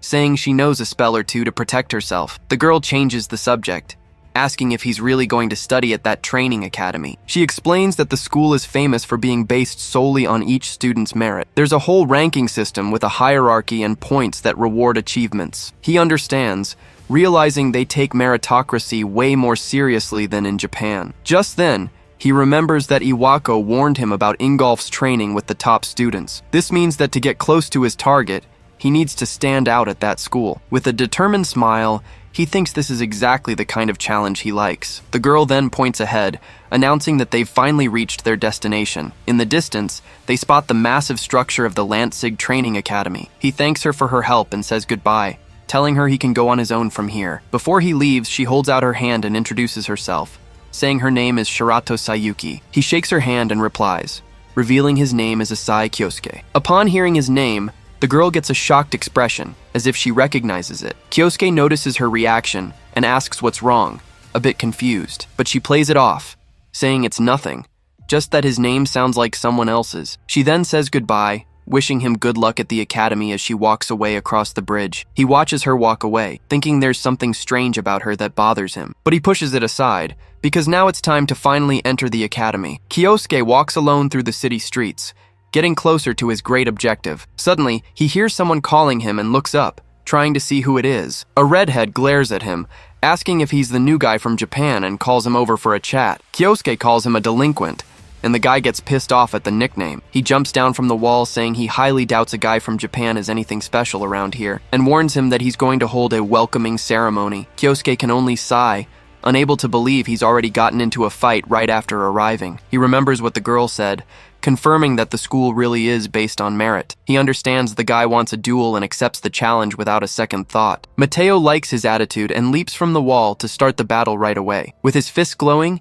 he gets ready and yells that it's time to start the fight. Without wasting time, he launches his first attack, yelling for Kyosuke to eat this. But Kyosuke blocks the blow with a single hand, showing his superiority. He's completely shocked by what happened, unable to comprehend his opponent's power. Kyosuke catches the stakes in midair, saying the quantity was good but the power was weak. With a mocking look, he creates a fireball and says he'll show him how it's done. And then he unleashes a giant attack, a mix of fire and earth with absurd power. Mateo is thrown far away by the explosion, with no chance to defend himself. Kyosuke finishes the thought, saying that a real attack should, at the very least, be like that. Completely terrified, Mateo wonders what kind of monster he just faced. Kyosuke just sighs, thinking the whole fight was a waste of time. The scene shifts to the girl, who answers a call and confirms the name of a Lady Claudia. She reveals that she has already made contact with the target, who is our Kyosuke, Asai Kyosuke. With a serious look, she reports that she will remain in Germany to keep a close watch on the target. The scene takes us to Germany, straight to the imposing Lanzig Training Academy. Inside, Kyosuke finally receives his student ID, completing his enrollment. With all the paperwork settled, he can now enter the local dungeons to train. He glances at the document, noticing it's a bit different from the ones he used in Japan. Then he realizes this is the point system the girl had mentioned earlier. Since he has no classes today, he decides to check out the dungeons in this country. With determined steps, Kyosuke turns and walks toward his first challenge. Hidden, Mateo watches from a distance, still shocked by the power he witnessed. Kyosuke knows that to get closer to Ingolf, he'll need to move up to the special class. So he decides to start earning points in that high-level dungeon. Upon entering the portal, he finds himself in a scene of dark, mysterious ruins. He then gets ready to fight, curious to see what kind of monster will appear. Suddenly, giant skeletons appear, looking like much stronger undead, but with a smirk. He reveals he already knows their weak spot from his past life. The monster then charges with its giant axe, coming at him with full force. He dodges the giant axe with a swift move, narrowly escaping the blow. The attack just grazes him, but he manages to dodge it without a scratch, easy. He remembers that the undead are weak against fire and impact attacks, so he uses his fire magic, landing a direct punch right in the middle of the skeleton, and the monster shatters into 1,000 pieces, unable to withstand the force of that single blow. The other skeletons are shocked to see their partner defeated so easily. With a smile, he beckons them to fight, telling them to bring it on. After a while, he reaches the final room, expecting the dungeon boss to be there, so he walks down the dark corridor, ready for whatever awaits him. At the far end, he spots the boss, a dark creature with skulls floating around it. He feels the monster's heavy presence, realizing this will be a real challenge. To start, he decides to test the boss's defenses with a simpler attack first. He then fires a massive fireball, wanting to see its reaction, but the boss uses dark magic to absorb the fire, showing it was nothing. The collision of magic creates a huge explosion, lighting up the entire dungeon room. He realizes the boss nullified his magic,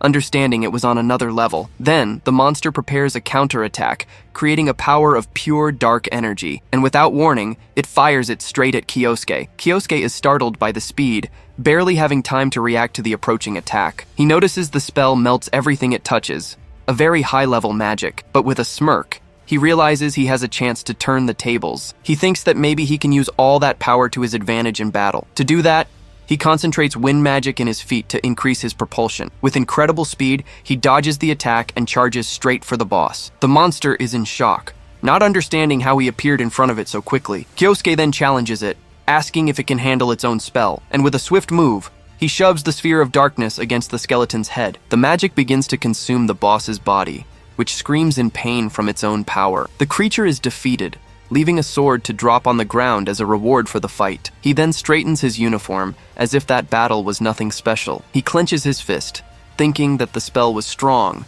but he couldn't replicate it perfectly. That's why he decides he needs to level up his void magic as soon as possible. But more importantly, he senses someone else nearby, watching everything. He then tells the person to come out, as he knows very well someone is hiding there. Mateo sheepishly comes out of hiding, saying he didn't think he'd be discovered. With a smile, he confesses he was watching the fight and hopes it's not a problem. Kyosuke immediately eyes him with suspicion, thinking he hasn't learned his lesson and wants another duel. But upon sensing the guy's aura, he realizes something is very strange. It's clear he's hiding something, so Mateo decides to settle this once and for all. His eyes glow red, and he prepares to show his true, hidden power. Kyosuke is shocked when he feels that energy, not expecting it at all. He prepares to fight, wondering if the guy has a secret weapon or something. But suddenly, Mateo throws himself on the ground, begging to be accepted as his disciple. Kyosuke is completely confused by the scene, not understanding what's happening. He tries to understand what the guy wants, and notices a strange object in his hand. Mateo explains it's a Japanese bow, and he heard you offer sake as a sign of respect. He keeps begging, saying he was drawn in by his strength and wants to learn magic from him. With a clenched fist, he admits the fight was insane, and he feels like an idiot for challenging him. Kyosuke can only think, great, now things have gotten even more complicated. But suddenly his eyes widen, as he senses a new presence in the room. He grabs Mateo, who excitedly asks if he's finally going to be accepted as a disciple. Just then, the dungeon floor begins to shake, and a huge energy suddenly erupts. From the depths, a massive skeletal dragon emerges, roaring with terrifying force. They are both shocked, and Kyosuke realizes that wasn't the true final boss. With the dragon staring them down, Kyosuke understands the real challenge is just beginning. Mateo starts to stammer in fear, and Kyosuke asks what's wrong. He explains that he's seen this in the manuals, and that it's a dragon that once destroyed a village. The boy says that Ingolf barely managed to defeat it, which intrigues Kyosuke. He finally understands the whole situation, bracing himself for the danger ahead. But Mateo panics, yelling that this is madness and that he can't fight the beast. The hero tells him to relax and says there's one more thing he should know. He then reveals that it wasn't Ingolf who killed the dragon, leaving Mateo confused. For the powerful, admitting that someone else was the true hero would be a problem. With a smile, he realizes they twisted the story, calling them cowards. So he decides he'll just kill the dragon again with his own hands. With a determined look, he announces it's time to end this nonsense. Just then, the dragon roars and fires a powerful attack in their direction. Mateo screams in fear, but Kyosuke grabs him and pulls him out of the way of the blast. The force of the attack sends them flying, with Mateo shouting in sheer panic. Kyosuke senses the dragon is much stronger than it was 20 years ago. Leaping towards the dragon, he lands a massive, fiery punch right on the skeletal dragon's skull. The impact is so powerful that the beast's skeleton shatters into 1,000 pieces. Mateo shouts excitedly, celebrating that his master's spell blew the creature away, but Kyosuke cuts him off, saying he hates to spoil the party, but the fight isn't over. Shocked, Mateo watches as the dragon's bones reassemble and regenerate on their own. Kyosuke explains that if the attack is too weak, the creature will simply rebuild itself. He admits the enemy is stronger than he thought and quickly comes up with a new plan. Mateo wonders what he's going to do, as fighting the monster seems impossible. Just then, the dragon fully reconstructs itself, ready for another round. The creature then swings its giant tail, aiming a direct blow at the two of them. And so, they both dodge the dragon's ferocious attack. But Kyosuke gets into position, ready to stop the tail with his bare hands. He braces for the impact, facing the dragon's tail without any fear. Mateo is terrified, thinking he's just trying to block an impossible attack. But Kyosuke focuses his mind, needing to create a sharp image of his power. He explains that the clearer his imagination, the stronger his void magic becomes. Seeing that its attack failed, the dragon opens its mouth to unleash a blast of power. It fires a beam of purple energy straight at our hero. The dust kicks up and Mateo screams in despair, calling out for his new master. He's in shock, afraid that Kyosuke has been defeated by the blow, but the hero emerges in front of the dragon, holding its jaw as if it were nothing. He then announces that with this, the battle will finally come to an end. A wave of magical water envelops the dragon, rendering it unable to move. The monster tries to scream, but its head is the first part to be frozen, and in seconds, the dragon's entire body turns into a giant ice statue. Mateo is speechless, finding the whole display of power incredible. He stares at the frozen dragon, and Mateo thinks his power is just absurd. Now outside the dungeon, the boy runs, asking his new master to wait for him. Kyosuke finds it strange that he's speaking so formally, but Mateo says it's out of respect. He then asks about the card, and Kyosuke says he was thinking about the dungeon points. At that, he asks Mateo how the points affect class ranks at the academy. The boy explains that for every 10,000 points, he moves up a class, needing 30,000 in total. But he warns that the points are fixed, and the dragon didn't provide any extra bonus. Seeing he only got 500 points, he calculates he would need to run the dungeon 60 times. Kyosuke gets discouraged, but Mateo notices he's really aiming for the special class. With a smile, he says there's actually a shortcut to get the points faster. Kyosuke gets right in his face and tells him to spit it out, startling the boy. Awkwardly, he explains that in 1 month, the Sublime Paradise Festival will take place.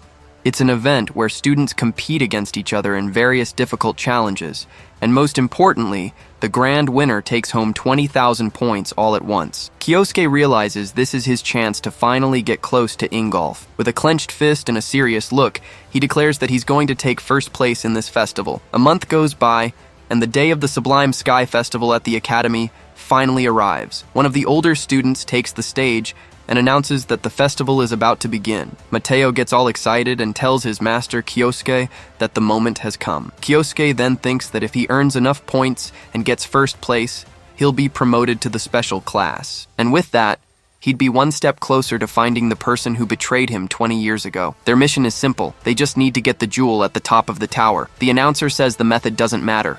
They can fight or climb.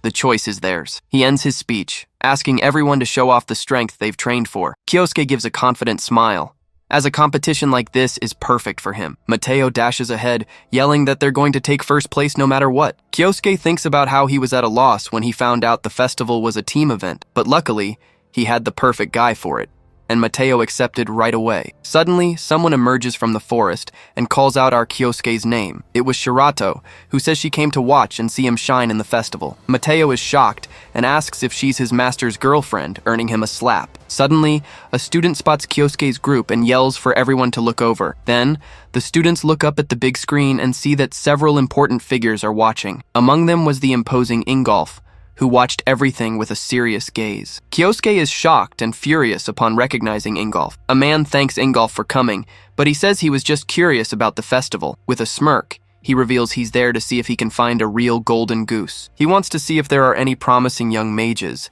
as Kyosuke glares at him, and Shirato remains silent. Then the festival finally begins, with the announcer ordering all students into the tower. Kyosuke and Mateo enter the tower with calm expressions, ready for whatever lies ahead. Looking up, they are amazed by the massive structure inside. Mateo gets ready for action and tells his master it's time to move, and he agrees. But out of nowhere, another participant attacks a group, starting the chaos right away. To make matters worse, a giant monster with a green aura appears in the middle of everyone. Mateo remembers they were warned about creatures and asks his master what they should do. But when he turns around, Kyosuke is already gone, leaving him completely confused. Out of nowhere, Kyosuke appears and strikes the monster with a single blow, leaving Mateo speechless. He lands on the ground calmly, as if it took no effort at all. Then he asks Mateo why he's dawdling and tells him to keep climbing. Mateo looks a bit sheepish, but quickly agrees and starts running to catch up. The scene of Kyosuke's agility is broadcast on the big screen,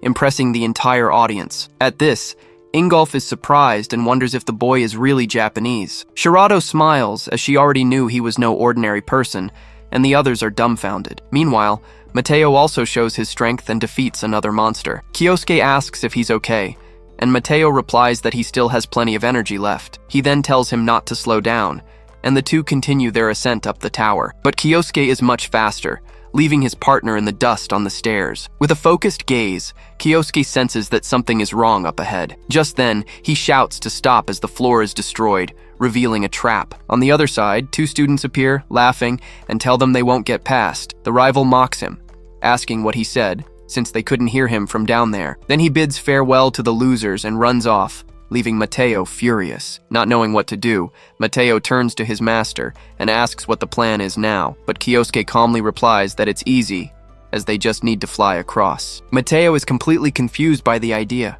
and asks how they're supposed to do something like that. With that, Kyosuke grabs him and leaps into the abyss, using magic to fly while the other screams. Meanwhile, the pair of bullies reaches the final chamber, celebrating their easy victory. One of them says it was easier than he thought, but a mysterious voice speaks from behind them. It was Kyosuke, landing right in front of the door, leaving the two completely shocked. With a smirk, he informs them that the obstacle they created barely slowed him down. Mateo arrives right after, shouting that he won't lose to a couple of clowns who already look dead. Outraged, the two get ready to attack, telling them not to underestimate them. Kyosuke just watches their movements and says they're too slow for him. And in the blink of an eye, he lunges forward and hits them both with a single precise strike. They fall unconscious like dolls. Mateo is completely shocked by his master's surreal speed. He's stunned, as he couldn't even see Kyosuke move, he was so fast. With the rivals defeated, Kyosuke opens the door and finally reaches the final chamber. Inside, they find the jewel shining on a pedestal, the objective of their mission. Mateo celebrates excitedly, yelling that they were the first to reach the top of the tower, but Kyosuke cuts him off with a serious look, warning him that it wasn't over yet. Suddenly, the jewel begins to glow intensely, releasing a strange energy, and out of nowhere, armored knights rise from the ground, leaving the pair completely baffled. In the audience, even the organizers are surprised, as this wasn't part of the program, but Ingolf just smiles, eager to see if they can overcome this test. Kyosuke then faces the knights with a sharp gaze, preparing for the new challenge. The armored knights advance as a group, surrounding the duo cornered in the center. Kyosuke notices the soldiers are clearly not human, while Mateo is terrified. He then realizes he knows someone who uses this kind of magic to control so many soldiers, and right then, he's certain that Ingolf is the one behind this. The organizer asks if that magic belongs to Lord Ingolf, and he replies, more or less. With a smirk, he explains that ending the festival too quickly would be boring. The man calls him cruel, but Ingolf says dealing with this is the bare minimum for a mage. He doesn't think any student could pass and wants to see how they'll get the jewel. With that, Ingolf stares at the big screen, eager to see what they've got. Mateo gets desperate and asks his master what they're going to do to get out of there. He says it's impossible to defeat so many soldiers, and they all look very strong. But Kyosuke firmly replies that he must do this if he wants to achieve his goal. Seeing his master's determination, Mateo swallows his fear and agrees to fight too. He prepares for battle, saying he'll at least try to provide some cover for his master, but a knight charges at him in an instant, making him scream in pure panic. A knight lunges at Kyosuke, ready to strike him with a giant axe, but Kyosuke activates a strengthening spell, enveloping his body in an aura of power. He concentrates fire energy in his hand, preparing to counter the enemy's attack, and with a single, well-aimed punch, he destroys the knight, shattering its armor to pieces. The crowd goes wild, unable to believe he defeated the monster with his bare hands. Kyosuke then prepares another attack, aiming at the other soldiers closing in on him. The impact of the blow creates an explosion that sends several knights flying at once. Mateo's jaw drops, thinking to himself that his master is completely insane. Ingolf smiles, as the Japanese boy is using very powerful magic for a student, but he slams his fist on the table and states with certainty that it won't be that easy for him. And at that very moment, the defeated knights begin to multiply again in the hall. Mateo despairs, wondering what the school was thinking by doing this. Shirato thinks he doesn't stand a chance, but he still wants to see if he can overcome the challenge. And now everyone is looking at Asai Kyosuke, curious to see his next move. One of the knights attacks with its axe, but Kyosuke manages to dodge at the last second. He looks around and estimates there are about 30 soldiers, a very difficult number to handle, but he remembers his past and thinks this is nothing compared to what he's faced before. The knights hurl their weapons toward Kyosuke, who manages to block them using an earth spell. A soldier tries to use this opening to attack, but Kyosuke uses a wind spell, sending him flying. He thinks defeating them one by one is a waste of time, and that he'd rather use an area of effect spell, but he doesn't have time to create a new spell, as he has to constantly defend himself. This means his only option is to use a skill he already knows well. With a touch to the ground, he uses a movement spell to dodge. The best way out is to use a spell he's seen before, as it would be faster to recreate now. He hates the bastard who used it, but he swallows his pride and decides to use the spell anyway. His eyes glow intensely, and he finally activates the powerful void magic. The magic shatters the floor, and Kyosuke floats in the air, controlling all the debris. Ingolf is in shock, as he instantly recognizes what kind of power that was. Then, Kyosuke is enveloped in green energy, preparing another devastating spell. He yells and unleashes his secret technique, a powerful elemental fusion magic. With it, he combines wind and earth, creating a tornado that swallows all the knights. The explosion is so powerful it destroys the top of the tower, surprising the students down below. After the dust settles, all that remains in the room is the wreckage of the battle. Kyosuke then calmly walks toward the pedestal, where the jewel was still glowing. He picks it up with a smile and says the game is over, declaring his victory in the festival. Down below, Mateo goes wild with joy, screaming that he can't believe he did it. The entire crowd goes crazy, while Mateo celebrates with his master on the big screen. A female student is dumbfounded, as she never imagined she'd see fusion magic there. Shirato and the other students comment that his power is simply terrifying. Ingolf can't contain himself and starts laughing, thoroughly impressed by what he saw. He thinks that Kyosuke used a spell that took Iwako 20 years to develop. With this, he becomes fascinated by the boy, finding his potential unbelievable, and he decides that if the boy makes it to the special class, he will train him personally without any mercy. The scene shifts to an auditorium, where the student being promoted to the special class is announced. The chosen student is Asai Kyosuke, who stands up and walks toward the main stage. The other students comment on how incredible he is, since he's only been at the school for a month. They're still in shock over everything he did during the festival. A classmate says it was insane, but Mateo claims that for his master, this is just normal. Next, at the armband ceremony, the announcer says there's a special guest. Kyosuke tenses up, suspicious of who this guest might be. The announcer then asks them to welcome the guest, and Ingolf emerges from behind the curtain. It was Lord Ingolf himself, who takes the stage to lead the rest of the ceremony. Everyone is in shock, unable to believe it was really the feared Ingolf standing there. Kyosuke doesn't understand why Ingolf would personally come to the academy for this. He wonders what Ingolf's true objective might be. Ingolf then stares at him and says he was quite entertained during the festival. With a serious look, Kyosuke simply replies that he's honored by the compliment. To conclude the ceremony, Ingolf hands him the special class card. Ingolf leans in and whispers for Kyosuke to come to his estate later. In the audience, Mateo and the others are confused, not understanding what they were talking about. With that, the awards ceremony finally ends to a round of applause. Ingolf then turns and leaves the stage,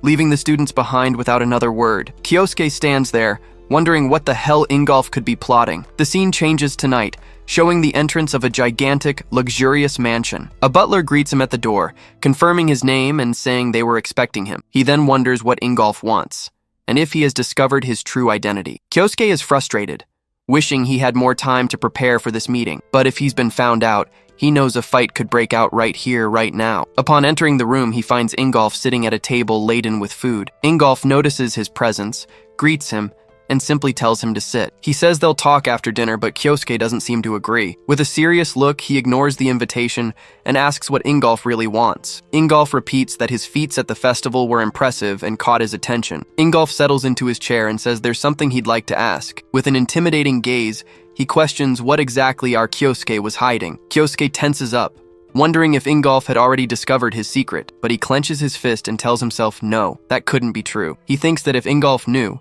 he would have been more direct, so it must be something else. Then Ingolf reveals that fusion magic was Iwako's life's work, and he wants to know how he used it. At this, Kyosuke smirks, because it was exactly as he had thought. He makes up a story about receiving special training from Iwako when he still lived in Japan. Ingolf seems to buy the story and asks if that's where he learned the technique. Kyosuke then praises Iwako, saying he's a great teacher and that he owes him everything. Ingolf agrees and praises the young man, saying he managed to master the magic well. But right after, he warns him to be careful and not use this power for evil. He says that otherwise, he'll end up like Masato Kyoichiro, the man who nearly destroyed the world. Hearing this, Kyosuke remains silent, just listening very carefully. Finally, he recalls the disaster at the SSS rank dungeon that happened 20 years ago. Ingolf explains that Kyoichiro drowned in his own strength and ended up creating a terrible plan. He continues, saying the hero released the monsters from the dungeon to cause chaos outside. The plan was to eliminate all his allies, so he would be the only hero left in the end. Kyosuke is completely shocked, unable to believe what he was hearing from Ingolf. Ingolf says that luckily they stopped him, but that this was the truth behind it all. Kyosuke clenches his fist tightly, thinking that the whole story was a lie. With his blood boiling, he decides he can't let such slander go unanswered. Ingolf tries to give a warning, but Kyosuke interrupts him, saying it's all right, sir. He then says that power is necessary to fight evil, not the other way around. He affirms that he'll do whatever it takes to become stronger than anyone there. Ingolf watches him intently, seeing the reflection of his determination in his eyes. At this, he gives a slight smile and says, "The boy is as interesting as ever." With that, he decides he will reward our Kyosuke's fighting spirit. Kyosuke is confused and asks what this reward would be, and Ingolf confirms it right away. To everyone's surprise, he offers to be his training partner in the next cycle. Ingolf then challenges him with a smile, saying the offer is only valid if he accepts. Kyosuke doesn't think twice, and replies that he would be honored by the opportunity. With a firm stance,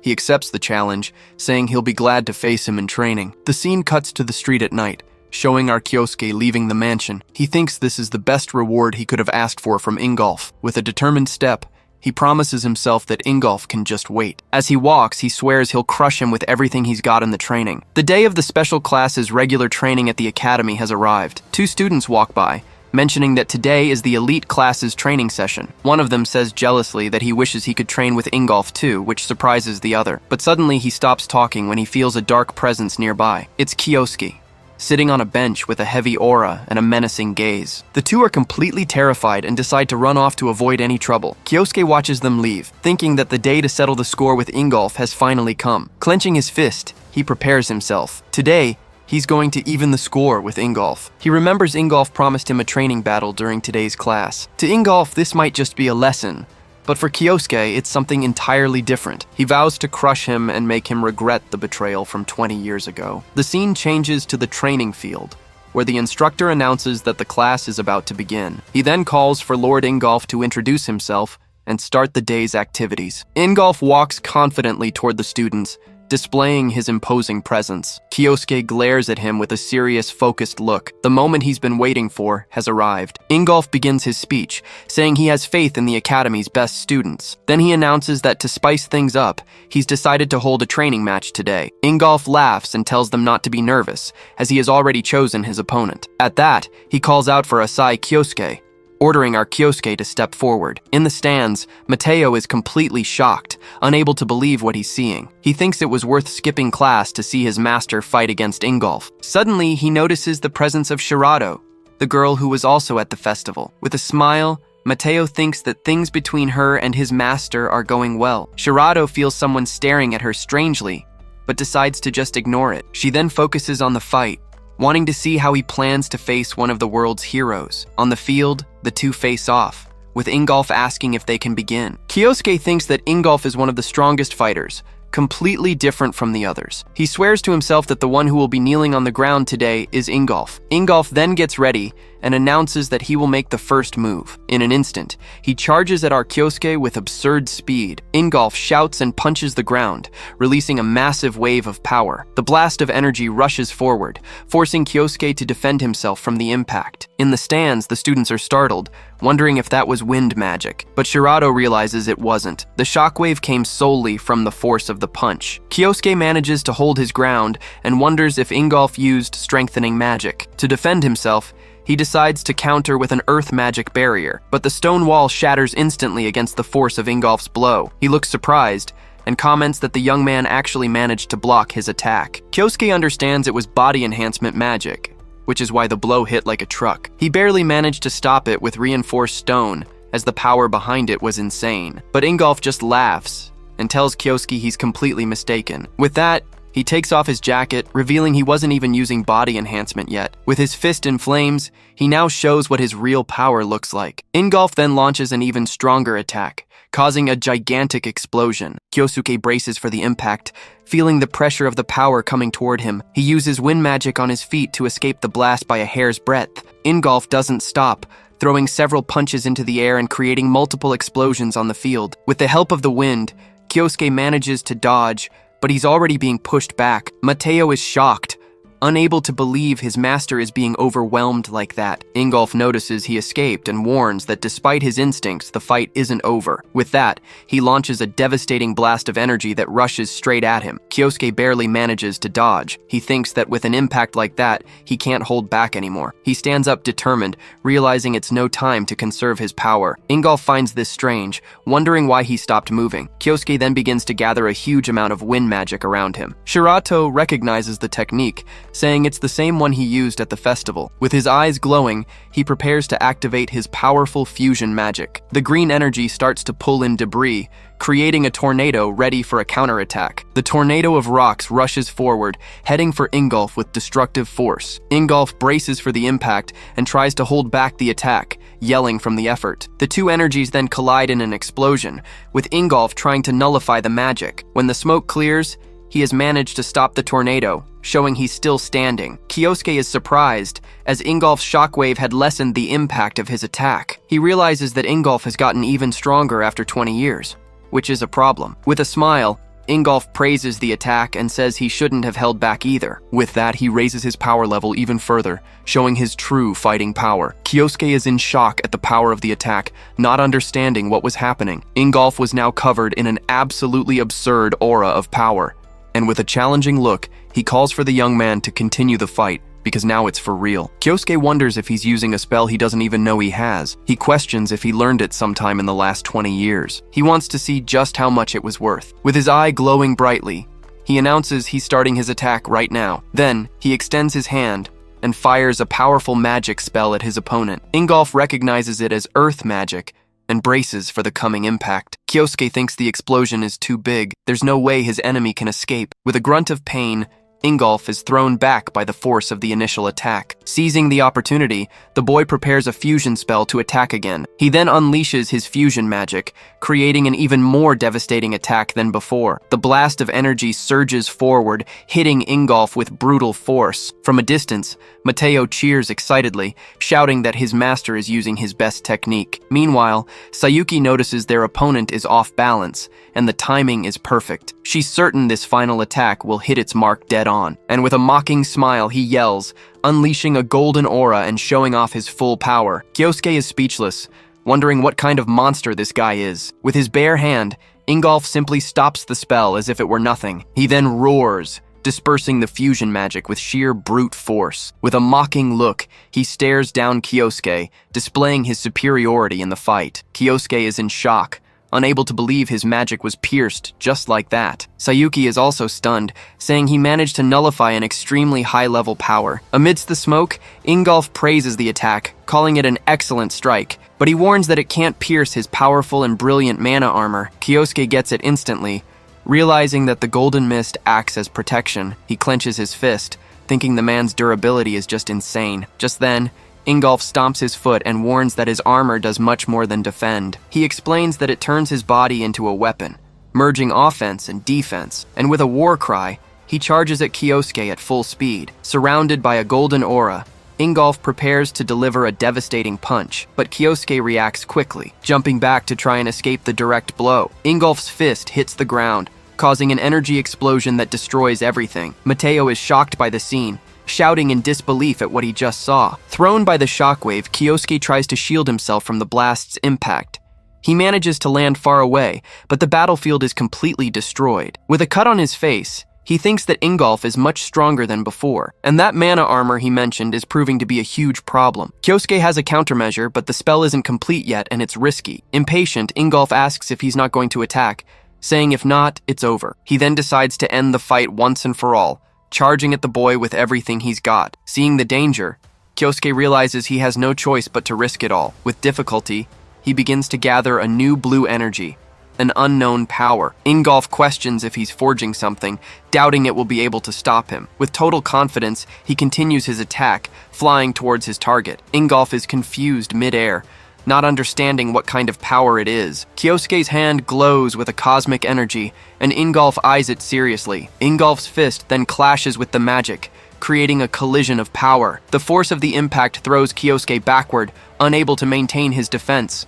He cries out in pain, realizing he hasn't mastered this new ability yet. Seeing an opening, Ingolf prepares to deliver the final blow and end the fight. Ingolf says that's enough for today. Kyosuke looks up, surprised, trying to see who suddenly stopped the fight. Ingolf explains that the training was more than enough for him. With a slight smirk, Kyosuke clenches his fist, filled with frustration. The instructor then announces that the training session is over, dismissing all the students. A man approaches and praises Ingolf, saying he was a great inspiration to everyone. The students comment that Asai fought well, but the pentagram saints are incredible. Mateo consoles his master, saying there's no shame in losing to Ingolf. But Kyosuke thinks he underestimated his opponent, and that he can't win as things stand. He clenches his fist tightly and decides he'll hone his magic to become stronger. Meanwhile, the crowd laughs and has fun, relieved that the training is over. But Sayuki watches from a distance, thinking that no one there knows Kyosuke's true potential. Ingolf stands on the field, replaying the moments of the fight in his mind. He wonders what that feeling was, as it didn't seem to be just the will to fight. Still, he smiles, because it had been a long time since he'd had such a good fight. Ingolf then dismisses his thoughts and starts walking away from the field. He keeps thinking about Asai Kyosuke and the power the boy showed in the arena. Ingolf knows the boy isn't the type to give up, and that he'll come back stronger. Later, Ingolf relaxes alone, sipping wine and reflecting on his life. He notes that it's been a long time since he's had a fight that got him so fired up, but he admits he didn't expect that Asai Kyosuke guy to be so strong. Ingolf recalls that for a moment during the battle, he actually felt fear, and come to think of it, he remembers feeling that same way once before, a long time ago. The scene cuts to a flashback, with a scream echoing over a peaceful village. A younger Ingolf is on the ground, and a man says it looks like the victory is his. Surprised, Ingolf asks what kind of spell that was, and if he was hiding his power. His rival smiles and says he was almost defeated and needed to save an ace up his sleeve. Angrily, Ingolf thinks that this guy always manages to exceed his expectations. It's because of all that strength that he considers him his true rival. Full of energy, he gets up and challenges Kyoichiro to another round. Back in the present, Ingolf realizes the drink is making him nostalgic. He understands that a dark past isn't something you can just erase. Still, he takes another drink, missing the thrill of fighting an equal. With a defiant look, Ingolf calls out Asai Kyosuke for a new duel. The scene then shifts to a forest, where Kyosuke is alone, lost in thought. He realizes that after 20 years, he can finally use a certain power. Kyosuke knows he can't beat Ingolf, and that he'll have to train all over again. Luckily, he finds a dark dungeon, which is perfect for this kind of training. So, our hero enters the place, ready to begin his journey to power. Inside, he feels the heavy gravity pulling his body down with absurd force. He remembers Ingolf's punch and knows if he takes another one like that, it's over for him. That's why the first thing he has to do is strengthen his body to withstand the fight. With a smile, he thinks that his new spell will be the final blow in this battle, and he vows to wait for Ingolf, training hard against the various monsters there. 3 days pass, and we return to the students' normal routine at the academy. Sayuki finds it very strange that Kyosuke hasn't returned to the dorm. She wonders where he could have gone, and worries about the boy's disappearance. From a distance, Mateo complains that everything is so boring without his master around. Sayuki approaches and calls out to Mateo, who turns to see what she wants. He recognizes the girl and says she's one of his master's fans. She thinks it's better this way and asks if he happens to know anything about Kyosuke. A bit awkwardly, Mateo mentions he heard Kyosuke went to train in the Eastern Forest. Hearing this, she wonders if he went to that place she knows. She thanks him for the information and runs off, leaving the boy behind, confused. Alone, he smiles, thinking his master has a very dedicated fan. Now in the forest, Sayuki thinks the hidden dungeon is perfect for his training, but she finds it strange, as there's no way he should know about that secret area, unless a certain possibility is our hero's true identity. The shocking possibility that Asai Kyosuke isn't actually who he says he is, and that he is the legendary Misato Kyoichiro, the old rival of the feared Ingolf. The scene takes us back 1 month, revealing the start of a secret mission. We're shown that Sayuki received a direct order from a mysterious figure. Her task was very clear: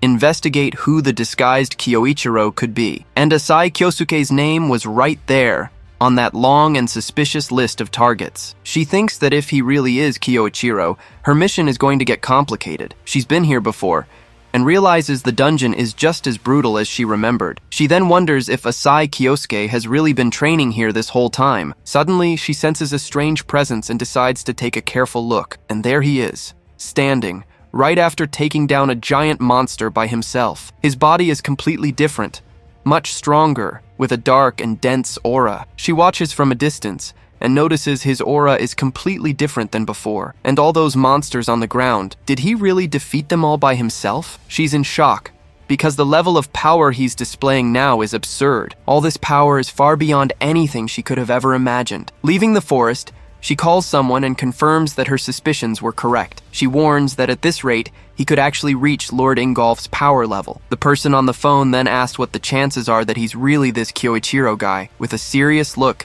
she answers without hesitation that the possibility is very high. On the other end of the line, Claudia gives a sinister and satisfied smile. She hangs up the phone and laughs to herself, thinking that everything went exactly as she imagined. With that, she thinks that things are about to get much more interesting from now on. Before a crowd of followers, Claudia begins her dark speech. Then she declares with a terrifying smile that everything is going according to the Lord's plan. Back in the dungeon, we see the crystals that witnessed our hero's training. Surrounded by defeated monsters, Kyosuke announces that his training is finally complete. With a confident look, he guarantees that this time, his power will hit Ingolf head-on. The scene shifts to an office, where a phone suddenly starts ringing. The man, Iwako Hideki, wonders who could be calling him now. He then answers the call with a sour expression, demanding to know who's speaking. On the other end of the line, a mysterious dark voice announces that it's Ingolf. Hearing the name, Iwako turns pale and frightened, unable to believe who is calling. He asks if something happened, but Ingolf says he just wants to clear something up with him. Ingolf then gets straight to the point and asks about a student named Asai Kyosuke. After hearing the answer, he hangs up,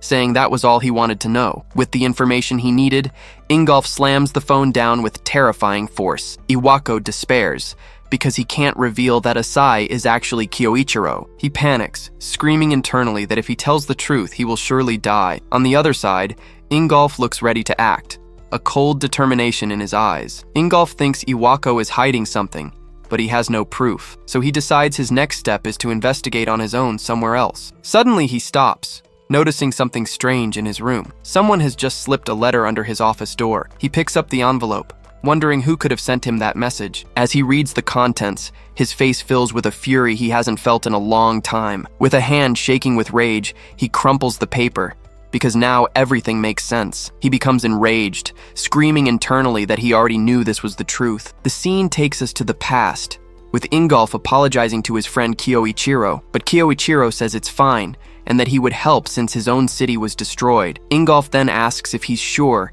since the other mission would pay more. His friend just laughs and says those guys just want to show off. At this, Ingolf says he's too kind, always helping those who need it most. Kyoichiro looks to the horizon, with a smile that shows he's at peace with his decision. He then remarks that this place is a really good place to live. Ingolf explains that it's the best spot to admire the beautiful sunset. With a smile, Kyoichiro says he can see how much he loves this place. At this, Ingolf calls him by name, with a much more serious expression on his face. He reveals with a determined gaze that his greatest desire is to become stronger, and he doesn't want this just for his city, but to protect other places from danger. Kyoichiro then laughs and says he'll join him on this journey. Excited, he decides he'll use the time there to train and get stronger. The two then seal the deal, preparing for the great challenge ahead. Back in the present, he remembers they always trained together on that hill, but something terrible happened, changing the destiny of the two friends forever. Suddenly, their city was attacked, and everything started to burn without warning. Innocent people were caught in the middle of that inferno of flames and pure destruction. Ingolf could only watch, completely shocked by the horrifying scene. Then, he sees Kyoichiro standing in the middle of the fire with a terrifying expression. His childhood friend was now smiling like a demon, reveling in the chaos. He clenches his fist and decides he won't involve the other saints in this fight.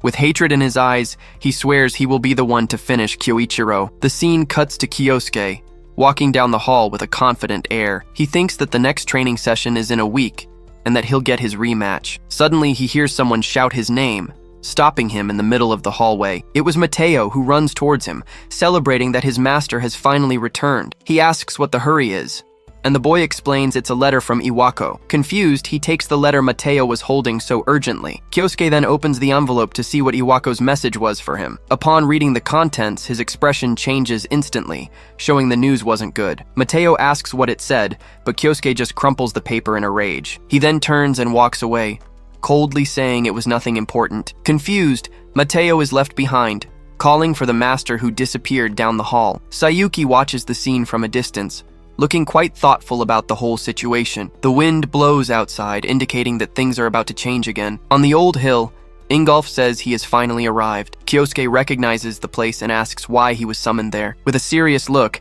Ingolf confirms his suspicion, saying he already knows the truth. He then reveals that he knows his identity, calling him Misato Kyoichiro, his former friend. Unfazed, Kyosuke simply asks why he was summoned. Ingolf says the reason is obvious and starts walking towards his rival. At that, he unleashes his fiery aura, preparing to begin the final great battle. And with a furious shout, he swears he will erase Kyoichiro's existence from the world. But Kyosuke says the feeling is mutual, unleashing all of his dark power. With renewed determination, he declares that he himself will finish Ingolf right there. In the middle of the battlefield, Kyosuke decides to ask his rival a question. With a smirk, he asks how Ingolf managed to discover his identity. Ingolf says it doesn't matter, but that he'll tell at least part of the story. He then says this has nothing to do with the saints, and that it's a personal matter. Kyosuke asks if that's why he chose to fight in such a special place. With a stomp that cracks the ground, Ingolf makes it clear there's no turning back. Filled with rage, he screams with all his might that he will never be able to forgive him. But Kyosuke says it's a coincidence because he feels the same way. The two then unleash their auras, preparing for the coming clash of power. Ingolf remembers that his mana armor blocks any kind of enemy attack. It doesn't matter if it's physical or magical, nothing can get through this absolute defense. He then yells at Kyoichiro, warning him that he has no chance of winning the fight.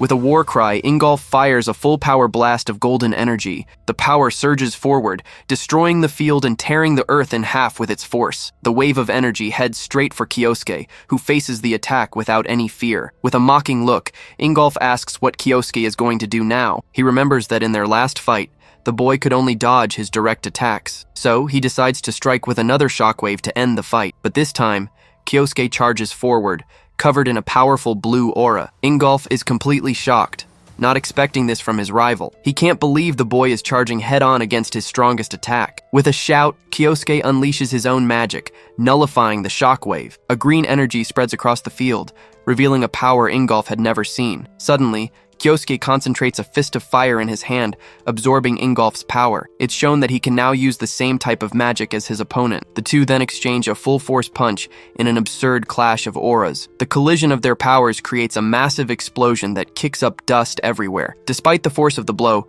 Kyosuke is thrown back, but he stays on his feet. He thinks that Ingolf's armor is truly as hard as a rock. Meanwhile, Ingolf can't believe he broke through the attack and is so much stronger. Ingolf notices his new physique and understands that the boy has been training hard, but he feels it's not just that. Something else is happening here. He then accuses Kyosuke, asking if he shamelessly copied his mana armor. With contempt, Ingolf finds it pathetic, a cheap imitation of his power. Ingolf then says he's figured out the trick and how his magic works. He reveals that this so-called vacuum magic only serves to copy others' spells, but he makes it clear that a cheap imitation will never work against the original power. He remembers his old-time magic and admits it was something to be admired. Ingolf confesses that he even looked at that power with a certain kind of respect, but he warns that Kyoichiro is not the same, and that his level has dropped significantly. He then unleashes his full aura and screams that his rival will never break his armor. With a hateful glare, Ingolf guarantees that victory in this battle is already his. Kyosuke then responds to the accusation,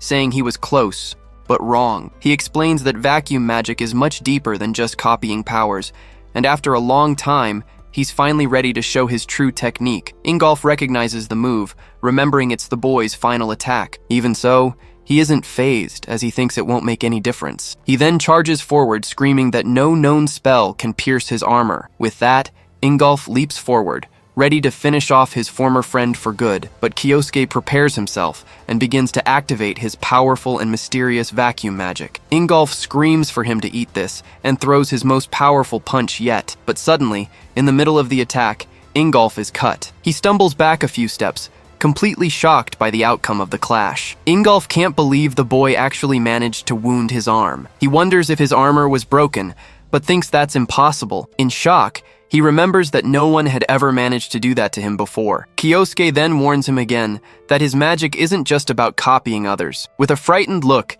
Ingolf notices something new and asks what it is. Out of nowhere, Kyosuke appears with a sword of fire, surprising his opponent. Ingolf screams in desperation, not understanding what the hell that fire sword is doing there. It is then explained that vacuum magic can create anything from imagination. With the sword in hand, Kyosuke warns that now he will feel his power, and with a focused gaze, he says that Ingolf will taste the strength of his magic. Ingolf is shocked and asks if magic is born from imagination, and if he created the Sword of Flames. Kyosuke confirms with a serious look, explaining that the blade was made to pierce his armor. He then reveals that this is his own original magic, one that doesn't exist anywhere else. Ingolf coughs with difficulty, still not understanding how that was possible. In his mind, he questions how the sword managed to get through his mana armor. Confusion and rage are written all over Ingolf's face as he refuses to accept the situation. Kyosuke then reminds him that he bragged about his armor blocking everything, but that's not true. Enraged, Ingolf furiously shouts that his mana armor is impenetrable, but Kyosuke coldly cuts him off, stating with a smirk that there is indeed a blind spot. He then reveals that the attribute of Ingolf's magic converts mana into metal. Ingolf is stunned and asks how he knows that, and Kyosuke says he used it against him. A memory flashes in Ingolf's mind, and he finally understands what the boy did earlier. Kyosuke explains that if he can reproduce a magic, it means he fully understands it. With that in mind, he says that no matter how hard it is, metal isn't invincible, and that's why he created a blade of flames with an extremely high temperature, made specifically to melt metal. Ingolf remembers that his armor repelled countless spells, and that not even fire could break it. He then wonders just how immense the heat is that the young man put into that sword. With a cold gaze, Kyosuke warns him to just accept it, as he can no longer stop his attacks. But Ingolf grinds his teeth and yells not to be underestimated like that. He says that just because the boy has a new trick, it doesn't mean he's already won the fight. With that, Ingolf charges forward with everything he's got, preparing a devastating punch against Kyosuke. Filled with hatred, he bellows that he's going to beat all that arrogance out of the boy's body. Ingolf's fist clashes against the blade of fire,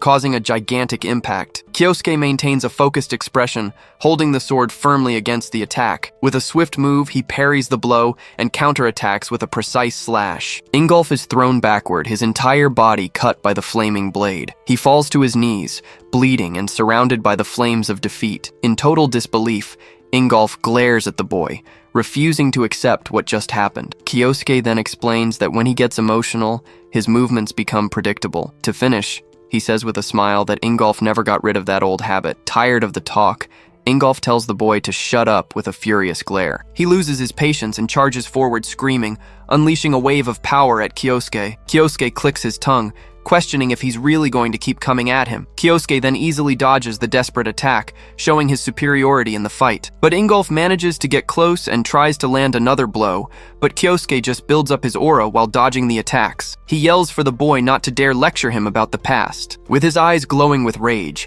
Ingolf continues his hateful speech, and then he accuses him of burning his homeland to the ground. Suddenly, Nathaniel appears and asks Ingolf to wait, trying to calm the situation down, but Ingolf doesn't listen to him. and continues to scream in pure agony and fury. Kyosuke realizes there's no other way and says, "All right," preparing a new spell. With a quick motion, he fires a powerful electric attack towards Ingolf. The magic explodes in a blue flash, forcing Ingolf to retreat from the impact. He complains about the hit, but soon realizes it was just a smokescreen. Before he could finish his sentence, the fire blade stops right in front of Ingolf's face, who stares with a look of pure disbelief. With a pained expression, Ingolf asks why this is happening to him. He says he thought Kyosuke was his rival, someone against whom he could surpass himself. Then, he once again questions the reason for this betrayal, his chest bleeding. In his final lament, he asks why the boy didn't just let him keep believing that. Kyosuke turns with a serious look, calling Ingolf's name, about to say something, but suddenly, a purple beam of light strikes Ingolf right in the back. Ingolf is caught by surprise, not understanding where that cowardly attack came from. From a distance, on top of a cliff, a mysterious figure was watching the whole fight. It was Claudia, who says with a smile that she won't let things end just yet. Kyosuke seethes with rage upon noticing her presence, hatred written all over his face. He then yells Claudia's name, confirming the identity of the true culprit. The priestess greets him, saying it's been a long time, and calls him Kyoichiro. Kyosuke is in shock, as he realizes Claudia has already discovered his true, secret identity. With a malicious smile, she says she'd love to catch up, but that will have to wait. The priestess then announces that the real fun is just beginning, enveloping Ingolf in her aura. Ingolf is also hit by the purple magic and begins to groan in pain, surrounded by the energy. Ingolf's body begins to contort bizarrely, controlled by her magic. Desperate, Kyosuke realizes what's happening and recognizes Claudia's control magic. From the top of the cliff, she orders them to kill each other as much as they want, with a sadistic gaze. Claudia stands watching as the two prepare to fight. Then, Shirato Sayuki appears at her side, announcing that it's finally time to act. Kyosuke looks up, completely shocked, unable to believe what he's seeing. He recognizes his classmate, Shirato Sayuki, with a look of pure disbelief. Confused, he asks her why she's reporting to Claudia, the enemy. As he lands, he struggles to dig his feet into the ground to keep from being dragged further. With a dirty face, he grits his teeth in anger, feeling the opponent's pressure. Ingolf's hand starts to bleed, showing the immense power flowing through him. He groans in pain as his muscles contract in a completely inhuman way. Kyosuke notices his muscles are swelling like crazy in a bizarre way. He remembers that humans have limits and wonders if Claudia used hypnosis to break them. He curses Claudia, concluding that she really is the queen of mind control, just as he expected. He realizes Ingolf's speed is on another level and knows he has to stop that first. With a focused gaze, Kyosuke aims at a specific point to attack with his sword. Ingolf charges like a bull, and Kyosuke prepares to execute his risky plan. In the blink of an eye, Kyosuke manages to land a direct hit on his opponent's legs. The cut is deep, and blood gushes from Ingolf's leg as he feels the impact. Kyosuke celebrates inwardly, believing his attack strategy worked perfectly. He thinks that Ingolf's mobility is shot, and the fight is in the bag. But Ingolf ignores the pain and punches the ground with terrifying, immense force. And he continues his attack on Kyosuke, who dodges. Annoyed, Kyosuke curses the situation,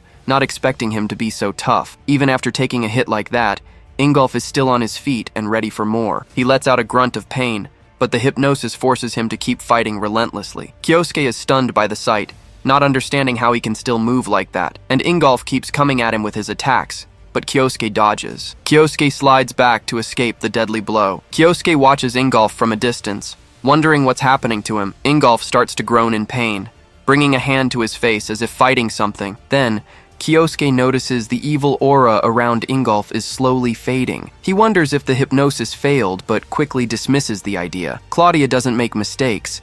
If she planned to use Ingolf, she would have surely ensured every detail was perfect. Something doesn't add up, but he decides to think about it later as he sees the magic armor cracking. Seeing this opening, he decides it's time to attack with a new magic. With his sword in flames, he prepares to end the fight once and for all. Kyosuke then charges forward at full speed, ready to deliver the final blow. Ingolf turns towards him, still resisting the priestess's mind control. With a final roar of fury, he lunges at Kyosuke with a desperate punch. Their attacks collide, causing an explosion of purple and golden energy across the field. Ingolf's arm bleeds, but he keeps advancing with brute, superhuman strength. Kyosuke faces him and yells for him to take this attack, concentrating the magic in his hand. He then imagines the entire shockwave from the explosion being driven straight into Ingolf. The magic explodes in Ingolf's chest, shattering all his defenses at once. With the impact, the purple aura of control finally dissipates. Freed from the hypnosis, he falls to his knees, his body completely exhausted from the battle. Kyosuke catches him, and Ingolf admits in a weak voice that he has finally lost. With a victorious smile, Kyosuke confirms that yes, he has won the fight once again. Ingolf gives a faint laugh and says that even in victory, he's still a big talker. He then reveals that their exchange of blows made him certain of something very important. Before passing out, he claims that it wasn't Kyosuke who burned down his homeland in the past. Ingolf passes out completely, leaving Kyosuke confused by the bombshell revelation. Not understanding a thing, Kyosuke wonders what the hell Ingolf was talking about all this time. The scene shifts to night, with the full moon illuminating the now silent battlefield. With a pained groan, Ingolf finally begins to regain consciousness. By his side, Kyosuke watches him from near a campfire and points out that he's awake. Ingolf calls him Kyoichiro, still a bit groggy, as the young man stares at him seriously. He looks at his bandaged arm and asks if the boy did that. Kyosuke explains it's just first aid, but Ingolf wants to know why he helped him. Ingolf questions him since they're rivals and doesn't understand this contradictory action. The young man then reveals that something has been bothering him and he really needs to ask. He wants to know what Ingolf meant when he said he hadn't burned down his homeland. Kyosuke mentions that he heard about the destroyed village and asks if the culprit was ever caught. From his tone, Ingolf realizes his suspicions were right all along. With a serious expression, he finally agrees to tell the boy the whole truth. He begins the story, saying it all happened 20 years ago, a week before the calamity. Ingolf reveals that he saw Kyoichiro's silhouette setting his homeland on fire. Kyosuke is in shock, unable to believe or process what he just heard. Ingolf explains that at first, he didn't believe it, as he never thought he would do something like that. Amidst the flames, he saw Misato Kyoichiro's silhouette laughing at everyone's misfortune. Kyosuke is completely lost, trying to understand what's happening in this whole story. He denies doing it, and wonders who Ingolf really saw that tragic night. Right after the fire, Ingolf says they found a plan in his room to assassinate everyone. Kyosuke is shocked by the revelation, unable to believe the level of the setup. With that, the conclusion was that Misato was a wolf in sheep's clothing all along. That was the conclusion the Pentagram Saints reached, falling right into the trap. And the result of this mess, as Ingolf himself says, is something Kyoichiro knows all too well. Kyosuke realizes Ingolf isn't lying, which means someone orchestrated all of this. The person Ingolf saw pretending to be him was a false image created by the real culprit. The ability to mess with senses and plant memories, only one person could do that. With a look of hatred, he concludes that the culprit is Claudia. He's already copied her hypnosis and knows the magic affects the brain and forces behavior. Kyosuke asks if Ingolf had considered that, and Ingolf confirms he had the same suspicion. Ingolf explains that the spell Claudia used wasn't to help him in battle. If she can implant the command to fight to the death, faking abilities would be easy. With a serious look, Ingolf begins to understand the depth of her manipulation. Kyosuke realizes she might have made Ingolf confuse him with the real arsonist. With a smile,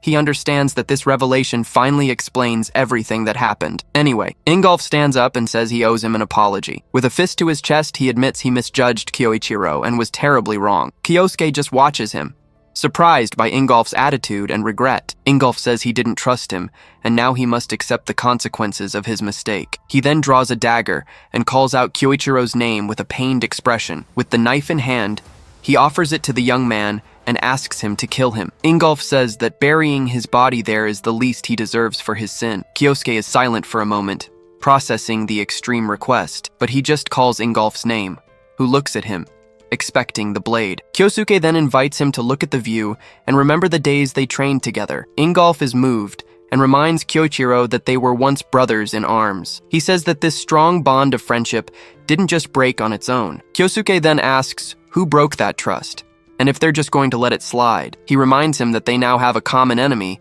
and because of that, makes an invitation. With his hand outstretched, he asks Ingolf to join him and settle the score. Ingolf is shocked, completely surprised by the unexpected proposal from his old rival. With a smirk, Kyosuke provokes him, saying that taking things lying down isn't his style. A small smirk appears on Ingolf's face as he gets the message. He then laughs and agrees that the kid is absolutely right about that. A memory from the past shows that this partnership between them seems to be destiny, and with their hands joined, Ingolf realizes he still has something to do in this world. The scene cuts to the extinguished campfire, showing that the night has passed and the decision has been made. Ingolf then asks if they are heading to the Mediterranean, and Kyosuke confirms the plan. He explains that Claudia has built a city for her followers, which could be her base. Ingolf offers to go with him, but Kyosuke immediately refuses, saying no. Kyosuke explains that the magic forces them to fight to the death, so Claudia already thinks one of them is dead. Hearing this, Ingolf understands they'll use this to their advantage,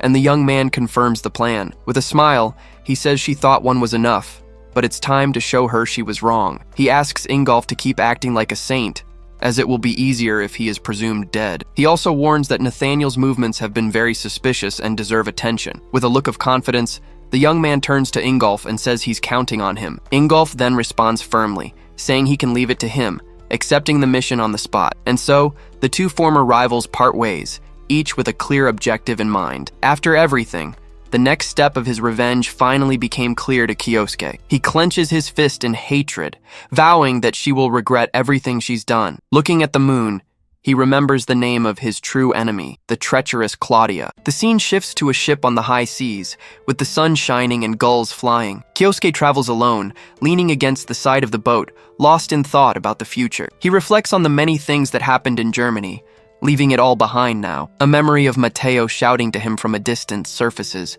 a reminder of his loyalty to the very end, but he smiles, thinking about how his beef with Ingolf took a crazy turn. He never imagined he'd make peace with someone he swore had betrayed him. He straightens up, knowing he can't afford to be sentimental forever. His destination now is an island in the middle of the Mediterranean, a place quite isolated from the world. That's where Claudia has gathered her followers and built a city just for her cult. It sounds like a ridiculous idea, but that's where the priestess is currently hiding. If it's a city of believers, he'll infiltrate as one of them to find an opening. To do that, he decides he first needs to use his void spell to camouflage himself. The magic isn't perfect, but it will keep his presence hidden when he needs it. Suddenly, a man approaches him, asking if he's also here to worship the so-called bourgeoism. He figures out this is the name of Claudia's new religion, and replies that it's something like that. The man says he's quite devout for a young guy, but warns him that devotion alone isn't enough. He brags that he expects to see Claudia, which is why he brought a hefty offering. The rich man then explains that only high-ranking followers get to see the leader. Kyosuke listens intently, and starts to recall some important information about the cult. He remembers that bourgeoism ranks its followers, most likely based on donations. Just then, an announcement signals they're about to disembark, and the man gets ready to leave. He turns to say goodbye to Kyosuke, wishing him luck on his journey of faith. But suddenly, he stops and looks back, feeling like he's forgotten something. The man scratches his head, swearing he was just talking to someone a second ago. Unable to remember, he goes on his way, while Kyosuke watches him from a distance. Kyosuke smiles, satisfied to see his presence hiding magic worked. He thinks that it's time to settle the score from 20 years ago, and from Germany too. As he disembarks, he focuses on his goal and whispers the name of his nemesis, Claudia. The scene reveals the city's luxurious architecture, looking more like a vacation paradise. Kyosuke looks up, feeling the heat of the sun, ready to begin his revenge. Kyosuke walks through the crowd of followers, wondering if this is his final destination. Suddenly, he raises his gaze and finds himself facing a gigantic wall. The structure is so colossal that Kyosuke looks like an ant next to it. A man beside him explains that it's the Borgo Tower, an entire city for believers. Other followers comment in awe that Lady Claudia simply bought the whole island. He gets a little tense, not having imagined her power was this great. A flashback shows that 20 years ago, Claudia only had a small monastery here, and now she's built this empire, leaving the young man shocked by the cult's evolution. But he gives a slight smile. With so many followers, it'll be perfect for a smooth infiltration. The security at the entrance looks tight, but to him, that doesn't matter at all. After all, as long as he has his void magic, no one will be able to truly notice him. With that, he passes through the inspection without any issues, as the guards don't see anything unusual. A guard then accepts him as a first-rank bourgeois and hands him his credentials. He explains that the ranks determine the floors, and for now, he can only access the first one. To move up, he must pass the tests of faith, and only at the 7th rank can he see Claudia. The guard tells him to proceed, and Kyosuke prepares to enter the gigantic tower. His fake identity worked, and the recognition block will make the guard forget everything. An overhead view reveals the immensity of the structure, the true city of the faithful. The place has impressive architecture, with statues and bridges everywhere. He thinks he's on the first floor and can hardly believe this is inside a tower. As he walks through the streets, he notices a strange commotion up ahead. He then recognizes the man from the boat, who's arguing with the guards of the next area. The rich man shouts that he'll pay whatever it takes and demands they let him pass. But the guard refuses, warning him that first-rank followers cannot enter the upper floors. Furious, he doesn't care about the rules and charges at the guard with his briefcase. He screams desperately that he will find Lady Claudia, no matter the cost. But he's struck by a magic barrier that electrocutes him with a brutal shock. With that, the man collapses to the ground, completely unconscious, with smoke rising from his body. The guards don't even flinch at the scene, as if it were a common occurrence. Kyosuke gets the message, realizing that brute force will get him nowhere here. He understands that Claudia must be at the top, so he'll need to climb the ranks first. To do that, he'll have to pass whatever test this crazy religion throws at him. The young man clenches his fist tightly, showing he's more than ready for the challenge. With a determined look, he declares that he'll climb their hierarchy starting from the bottom. The scene cuts to a luxurious hall, where preparations for the tests are beginning. A servant shows the list of new followers to Father Samoa and asks him to choose the tests. The priest grumbles with disdain, saying that more pathetic lambs are arriving today. With a malicious smile, he then announces that he's going to test all of them again. Kyosuke sits on a bench, thinking how easy it was to enter the tower unnoticed. Now he needs to pass the rookie test to level up inside. Just then, a white dove suddenly lands right in front of him, leaving him confused. He carefully picks up the bird and notices it's carrying a small letter on its leg. The magical message instructs the new follower to go straight to the North Mansion on the first floor. With a smirk, he realizes this is his first challenge. He then stands up, declaring he'll crush anything that gets in his way. The scene shifts to a room where he and other rookies are greeted by a man. The priest introduces himself as Samoa, the one in charge of the first-level disciples. He then looks at the group and asks what brought each of them here. Samoa points to a girl, telling her to answer first, which makes her nervous. She explains that she came to find Miss Claudia to reach the top floor. Her village was struck by a mysterious illness, and her grandmother fell sick, so she hopes that Claudia might lend her some of her power. Kyosuke finds her actions very noble, coming alone to save her family and her people. Kyosuke notices the girl's worn-out clothes, wondering how someone like her became a follower. Just then, the other guys start mocking her, saying that dreaming of reaching the top is free. Samoa gets annoyed by the chatter and asks if they find something funny. He confronts the two, wanting to know if they don't wish to see Lady Claudia as well. The guys cringe in fear, complaining they were dragged into this by a brat. With that said, the priest warns that climbing this tower is no simple task. He raises a finger and asks if anyone there knows what the numbers 1 and 90 mean. He then explains that 1 year is the average time to level up, and 90% is the percentage of people who get kicked out before even leaving the first floor. Utterly crushed. Still, he thinks aiming high is a good attitude and supports all this ambition. Now, Samoa prepares to announce the rookie group's first challenge. He states there will be 3 challenges in total, and the first is about to be revealed. Their mission is to go to the Northeast Dungeon and kill 500 monsters there. One of the guys is shocked by the number, shouting that 500 is completely absurd. Samoa then shows some stones, explaining they are proof of their kills. He says there's no time limit, so they should take their time and not rush. With that, he ends the conversation, saying he expects good results from everyone there. As they leave, the 2 guys stay behind, complaining about the absurd mission they received. But the girl wastes no time and starts walking down the hall with a determined look. Kyosuke watches her from the side, noticing the girl's confident attitude even after the shock. Alone, she moves forward down a very long hallway, not looking back for a second. Suddenly, she stops and turns around, saying she honestly didn't expect that. Just then, she notices Kyosuke was there and recognizes him as the guy from before. He asks what she didn't expect, and she explains that everyone freaked out about the test, except him. The girl gives a slightly awkward smile and admits that of course she's scared too, but for the sake of her village, she says she has no choice but to fight. Then she asks if he also wants to go to the top and suggests they both do their best. He thinks there's something different about this girl, but decides not to look into it for now. The scene changes, showing the tower at night with a few lights on in the windows. Elsewhere, an old man in a suit thanks a priest profusely for some help he received. The old man celebrates with a laugh, saying he can finally level up in life, but Samoa acts with contempt, saying it was nothing, just divine providence. Satisfied, the man leaves the room happily, humming and clutching his briefcase tightly. Someone else serves the priest a glass of wine, commenting that it was another success. He explains that Samoa's plan is brilliant, as he creates impossible tests to squeeze money out of people. Samoa confirms, saying the monsters are strong and the weak will never get through, and those who can't pay can just cling to their dreams until they're crushed. At that, he begins to laugh maniacally, revealing his true personality. From somewhere in the tower, Kyosuke seems to sense all this evil coming from the priest. He thinks the guy is like a cartoon villain, exploiting others without a second thought. Some disciples just want to see Claudia out of pure faith, and Samoa tramples all over that. The scene cuts to the next day, with someone knocking on the priest's door. Samoa, who is at his desk, asks in a bored voice who's there. Kyosuke then enters,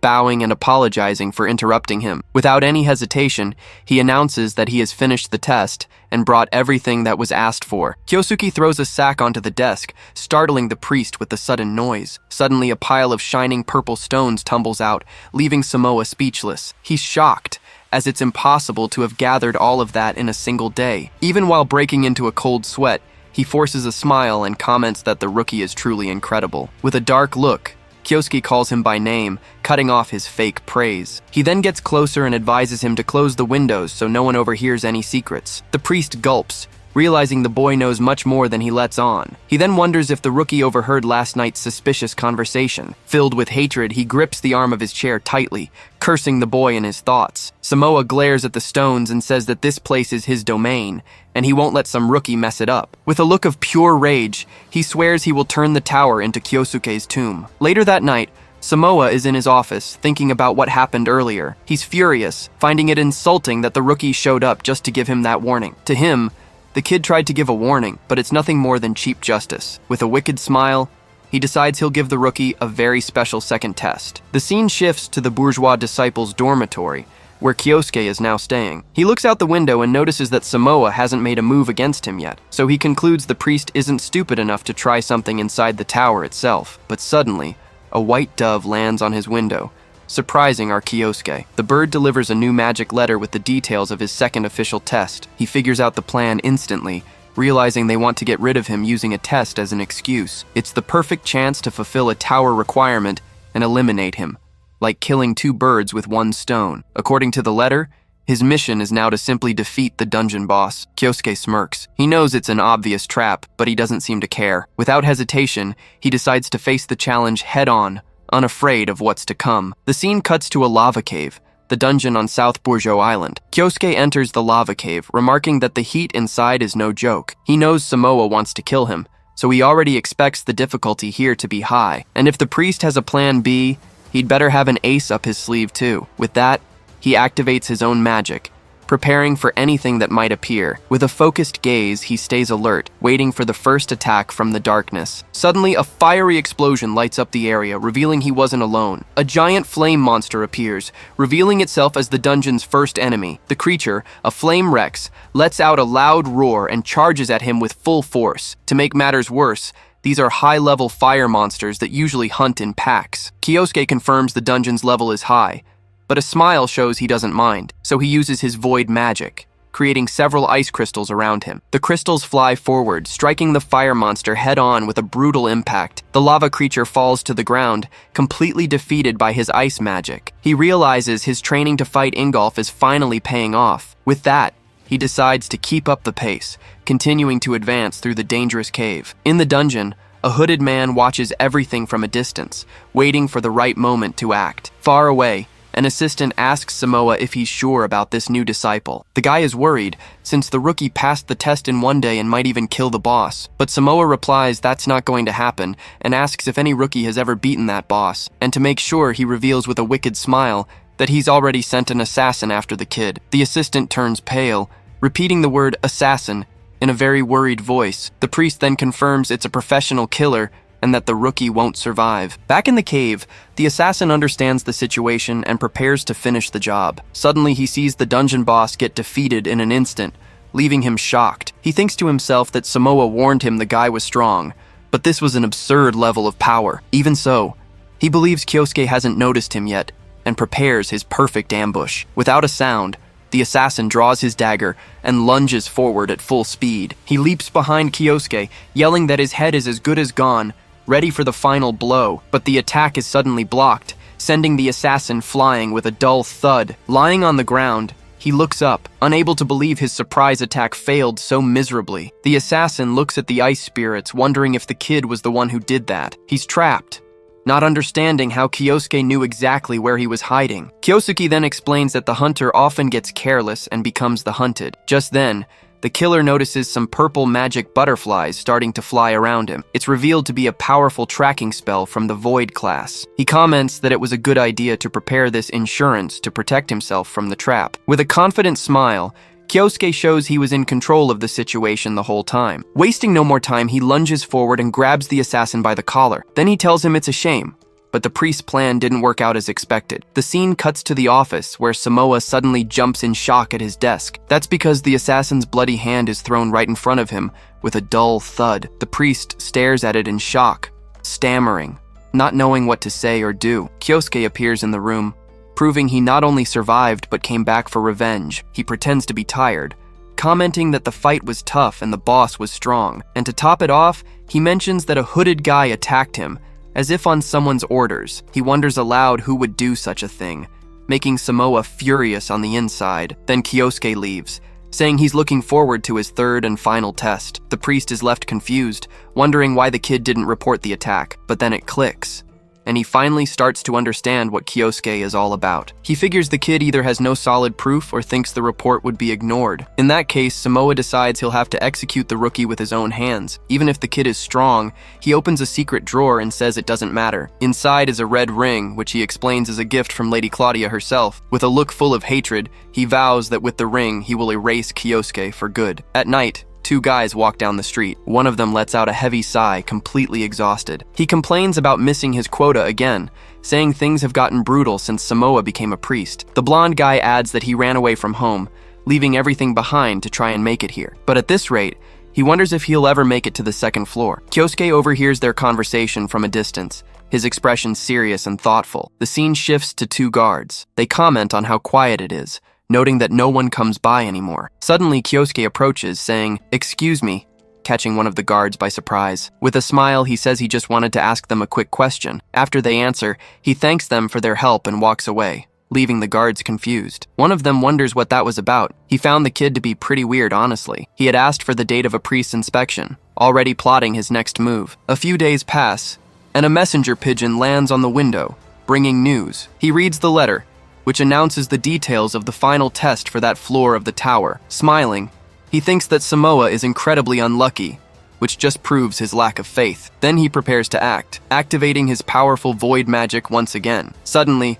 several white doves begin to fly throughout the city, emerging from Kyosuke's window. The magical birds spread across the sky, each carrying an important message to deliver. People on the street are startled, shouting and wondering what's happening. Then, the doves begin delivering letters to everyone, leaving the crowd completely confused. The girl from before receives one too and stares at the paper, not understanding what's written on it. Even a white-haired man who seems quite important receives his message. He takes the letter with a curious look as one of the doves lands on his shoulder. From his balcony, Kyosuke watches everything and says that finally, all the pieces are in place. With a smirk, he thinks it's time for Samoa to pay for treating the faithful like trash. The scene changes to an arena, where Samoa greets him, saying he's finally arrived. He then announces the start of the final test and asks if Kyosuke is ready. The boy replies that he is, and says he's honored that Samoa is personally handling his final test. Samoa is furious at the mockery, thinking how the bastard is playing innocent. He knows that Kyosuke overheard his schemes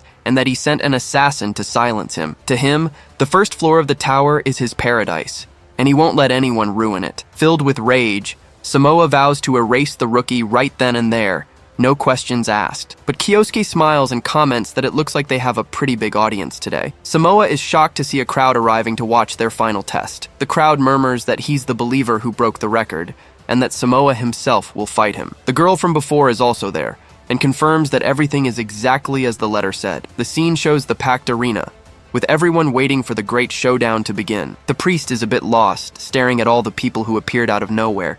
He then realizes it was Kyosuke who gathered everyone and wonders what his plan is. Suddenly, he breaks into a cold sweat, thinking it can't be what he's imagining. Kyosuke then shouts loudly, calling for the attention of all the believers on the first floor. He reveals that he has uncovered Samoa's corruption, that he accepts bribes and sent an assassin. The priest turns pale, cursing the kid in his mind for exposing everything in front of everyone. From a distance, the white-haired man just watches the conflict unfold, looking very interested. Samoa yells that it's ridiculous, and that everything the rookie is saying is a huge lie. But inside, he's panicking, thinking he's screwed if the boy has any proof. Losing his patience, Samoa yells, "That's enough talk," and that the test will begin right now. He unleashes his dark aura, vowing to kill him, because the dead can't talk. Then, several shadow monsters appear and rush to attack Kyosuke with everything they've got. The audience is in shock, with one man explaining that this is high-level summoning magic. With a malicious smile, he warns that if Kyosuke survives,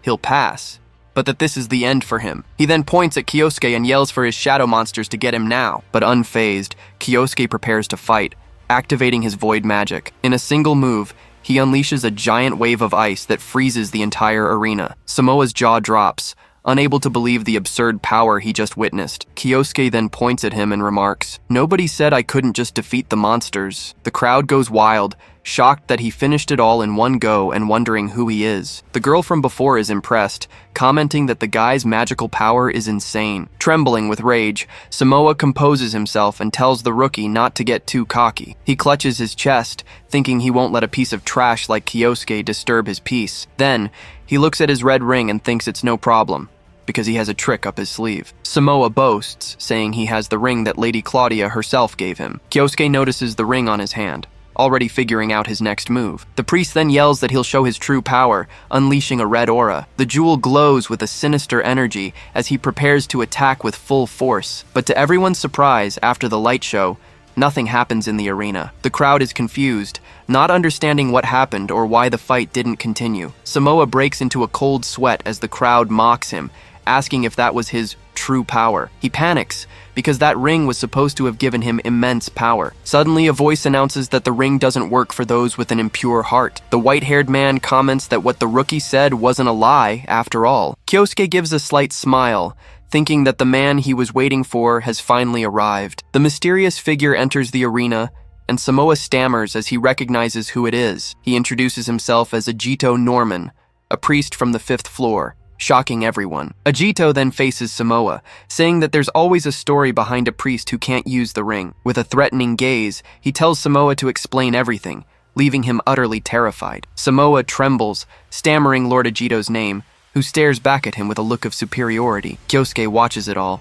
thinking he didn't expect such a high-ranking priest to show up like this. But with a smirk, he realizes this is actually even better for his plan. Ajito then explains that he received a very strange message as soon as he arrived on the 1st floor. The letter said that Samoa's corruption would be exposed and invited him to the arena to see everything. The priest panics, unable to believe his scheme was discovered like this. In a serious voice, Ajito warns that arrogant scum will be punished and asks if he understands. Samoa then looks at Kyosuke, realizing he kept quiet just to expose everything now. Still, he thinks there's no proof, and that maybe he can get away with it if he just keeps quiet. Deciding to risk it, he swallows hard and prepares to start his act. He yells to Lord Ajito, claiming the corruption accusations are a huge misunderstanding. Then he swears he's a devout man who has never done anything shameful in his entire life. But Ajito asks that if he's swearing, why didn't the ring react to his power? He explains that the ring enhances power based on faith, but it has another function. If someone with an impure heart uses it, a signal goes directly to a high-ranking priest. The crowd is in shock, with people unable to believe what the ring really meant. Kyosuke understands everything, thinking the ring is a very thorough way to catch traitors. With a smile, Ajito extends his hand and asks if he'd mind telling the truth. Samoa shrinks back, begging Lord Ajito to believe him and saying he'll explain, but the Lord loses his patience, telling him not to make him repeat himself and to just tell the truth. At that, the priest falls backward in shock, letting out a small shriek of pure fear. Ajito recalls how he cut the boy and forced the test to start early to hide something. With nothing to say, the priest can only stammer, his face full of dread. The Lord then shouts that he will no longer disgrace the name of the Burgo faith. Utterly defeated, the priest is speechless, just muttering nonsense. Ajito sits down next to him, ready to resolve the situation one way or another. He warns that he can force a confession out of him, but asks if his body can take it. Trembling from head to toe, Samoa finally gives in and begins to confess his crimes. He admits to imposing impossible tests and extorting money from the 1st floor faithful. The audience is horrified, listening to the confession and realizing the priest's corruption. Kyosuke just watches in silence as the corrupt priest finally faces justice. With the confession made, Ajito turns to the guards and orders them to take Samoa away. The soldiers grab the priest, who is dragged out of the arena, unable to resist. Then Ajito announces that it's time to deal with the mess that's been left behind. He turns to the crowd and gets the attention of all the first-floor faithful. In a serious tone, he offers a sincere apology for the corruption of the former priest, Samoa. But he says that, in order not to tarnish the faith, he has a proposal for everyone. Ajito then announces that everyone present will be promoted directly to the second floor. The crowd goes wild, celebrating the chance to become second-level faithful. Then, he says if they're to thank anyone, they should thank Kyosuke for everything. Kyosuke stands in the center of the arena, receiving everyone's acknowledgement and applause. Ajito then thanks him for exposing the corruption and tells him his reward will come later. With the problem solved,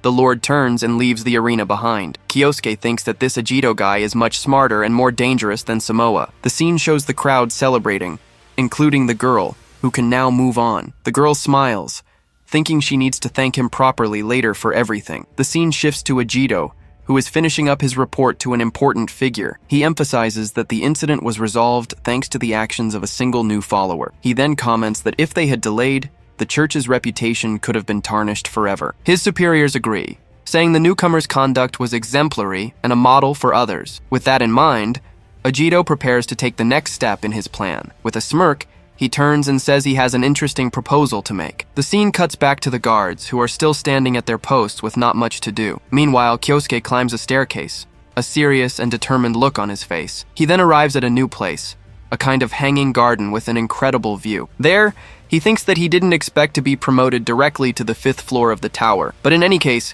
he admits that climbing this fast was much better than he had expected. The scene then shifts to a luxurious mansion with a huge, fancy gate. Kyosuke excuses himself and opens the door, entering the room he was summoned to. Inside, Ajito greets him with a smile, saying that he's finally arrived. Kyosuke arrives, thanking Ajito for arranging his direct promotion to the 5th floor. But Ajito replies that there's no need for thanks, as it's natural to promote those who prove themselves. Kyosuke thinks that he still can't get a read on the guy, who gives off a completely different vibe than Samoa. Then, Ajito says he has some more news that he's sure he'll like. Kyosuke gets curious, wondering what kind of important news it could be. Then Ajito reveals that, because of the incident, they've decided to grant him an audience with Lady Claudia. Kyosuke is in total shock, as he never thought this would happen so quickly. With his adrenaline pumping, he clenches his fist tightly, feeling the pressure of the moment. Still, he tells the Lord it's an honor to receive such a special invitation, and with a confident smile, he says he will gladly accept the invitation. Elsewhere, Iwako asks in shock if the news is real,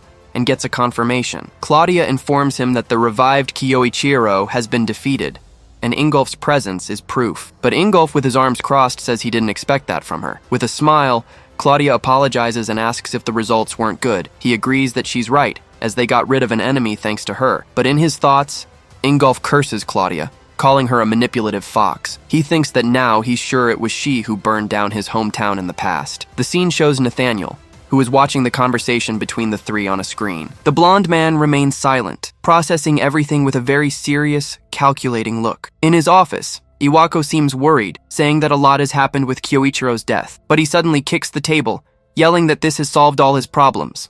He celebrates wildly, throwing his arms up and cursing Kyoichiro. Back on the call, Claudia tells Nathaniel that the obstacles are gone. She then says they will soon discuss the divine gift ceremony. Ingolf hears this and tenses up, wondering what this ceremony could be. Ingolf abruptly interrupts the call, saying that's enough talk for now.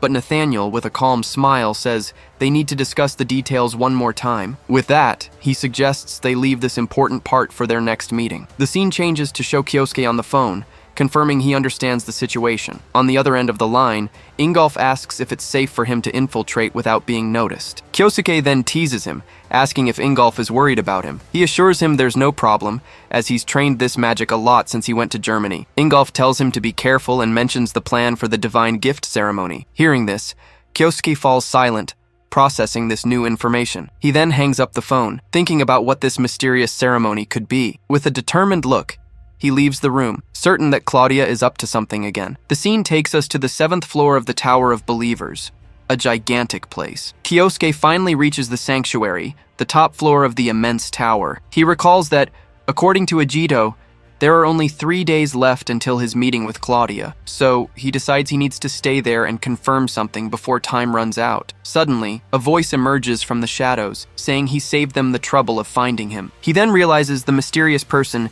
is Shirato Sayuki, standing there, watching him. She warns him that he's drawing too much attention and tells him to follow her immediately. The scene changes to a bell tower, and he notices the place is completely deserted. So, Kyosuke decides to get straight to the point, saying he needs to ask something. He questions if she had anything to do with the hypnosis magic Claudia used on Ingolf. Sayuki just stares at him in silence, listening to the accusation with a serious expression. At this, he explains that the spell was incomplete, and Claudia doesn't make that kind of mistake. With that, he states that the only person who could have done it at that time was her, but he doesn't understand the reason, since he thought she was on Claudia's side. Before he can finish his question, she interrupts him, ready to give her answer. She then confesses that she did it because she doesn't want to let him die again. He's completely shocked by the revelation, not understanding what she means by again. Sayuki looks at her own wrist, preparing to show him the whole truth. Suddenly, a strange mark glows on her arm as she begins to explain. Seeing the mark,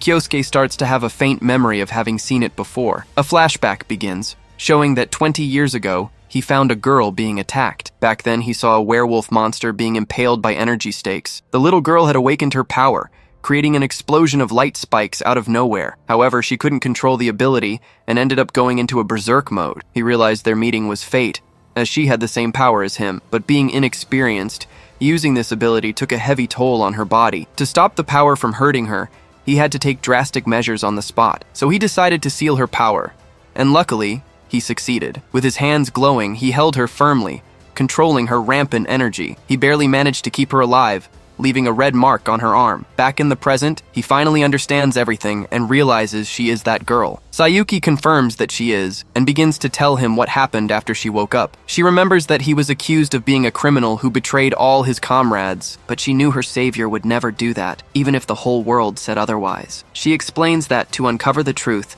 she approached Claudia on purpose. To learn about the incident from 20 years ago, she dedicated herself and remained loyal to her. Over time, she gained her trust, but it took 10 long years. After an incident, she was ordered to find the current Misato Kyoichiro. At first, she doubted everything, not believing he had come back to life. So while he was training in Germany, she decided to contact his sister, Asahi Karin. When Karin described what Asai Kyosuke was like, Sayuki was certain of everything. She realized with a faint smile that he was the exact same person as before. He was just like the Kyoichiro she knew, with the same mannerisms and smile. She then says that she is only alive today because of the help he gave her. Kyosuke is touched by her loyalty and sincerely thanks her for everything. With a slight smile, he seems to accept her gratitude and trust. He reflects that this girl believed in him for 20 long years, without ever doubting him. She says he's her ideal hero, and that's why she'll tell him the whole truth. With a dark look,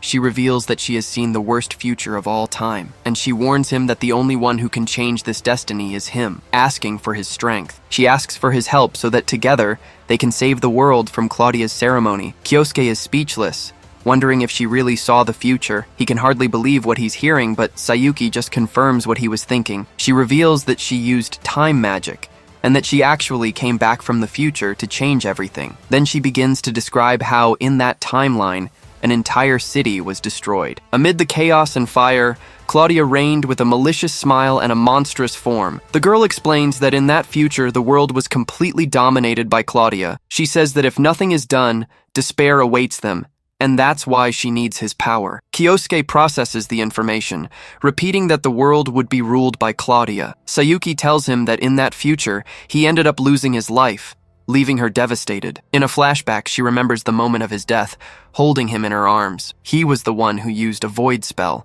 unleashing the regression power she had. With his last strength, he asked her to use her power and change that terrible future. Back in the present, Kyosuke clenches his fist, saying he refuses to let that happen. He asks if the ritual is the cause of everything, and what exactly happens in that future. She then reveals that the calamity summoned by Claudia kills hundreds of millions of people. Kyosuke is in shock, repeating the name of that apocalyptic creature to himself. He remembers that 20 years ago, there was a monster they couldn't defeat. In the end, the only thing they could do was seal the entire dungeon. It's then revealed that this terrible monster was the legendary Beast of Calamity. Sayuki explains that with the creature under her control, Claudia rewrote the world. Everyone who opposed her was executed, creating a world convenient for her. With a furious look, Kyosuke finally understands Claudia's true ambition. He questions how she could just throw away her hero mask, and Sayuki confirms that she would. But suddenly, a hooded figure appears in their midst, moving very fast. The figure tries to attack, but Kyosuke blocks the kick with ease, surprising everyone. He glares at the person on the ground,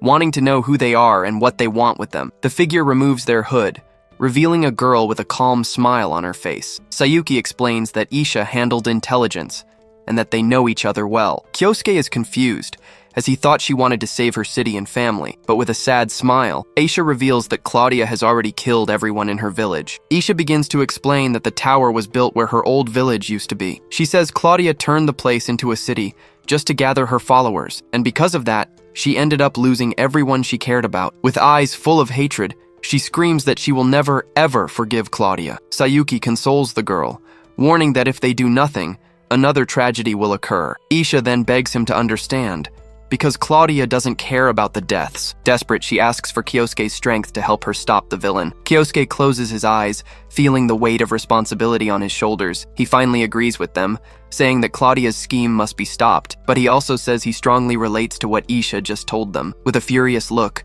Kyosuke swears he will never forgive Claudia either. Hearing this, Isha gives a faint smile, satisfied with his response. However, he has a question and asks if killing Claudia will stop the ritual. Sayuki unfortunately replies that it won't, as the situation is more complicated than that. She explains that Claudia will use her followers' power as fuel for the monster. Sayuki warns that if the power is released, it will happen anyway, with or without Claudia. Kyosuke understands. If it were that easy, his future self would have already solved it. He then asks how they can stop it, and she says there's only one way. It's revealed that Claudia's power is being amplified by a secret device. Sayuki explains that if they can destroy this device, the ritual will be stopped. She says this was the only clue she managed to get after 4 failed futures. The problem is the device is protected by a barrier that not even she can break. But the advantage is that Kyosuke is already on the 7th floor with a scheduled audience. He then comes up with a plan, suggesting that if he neutralizes her, they can destroy the device. However,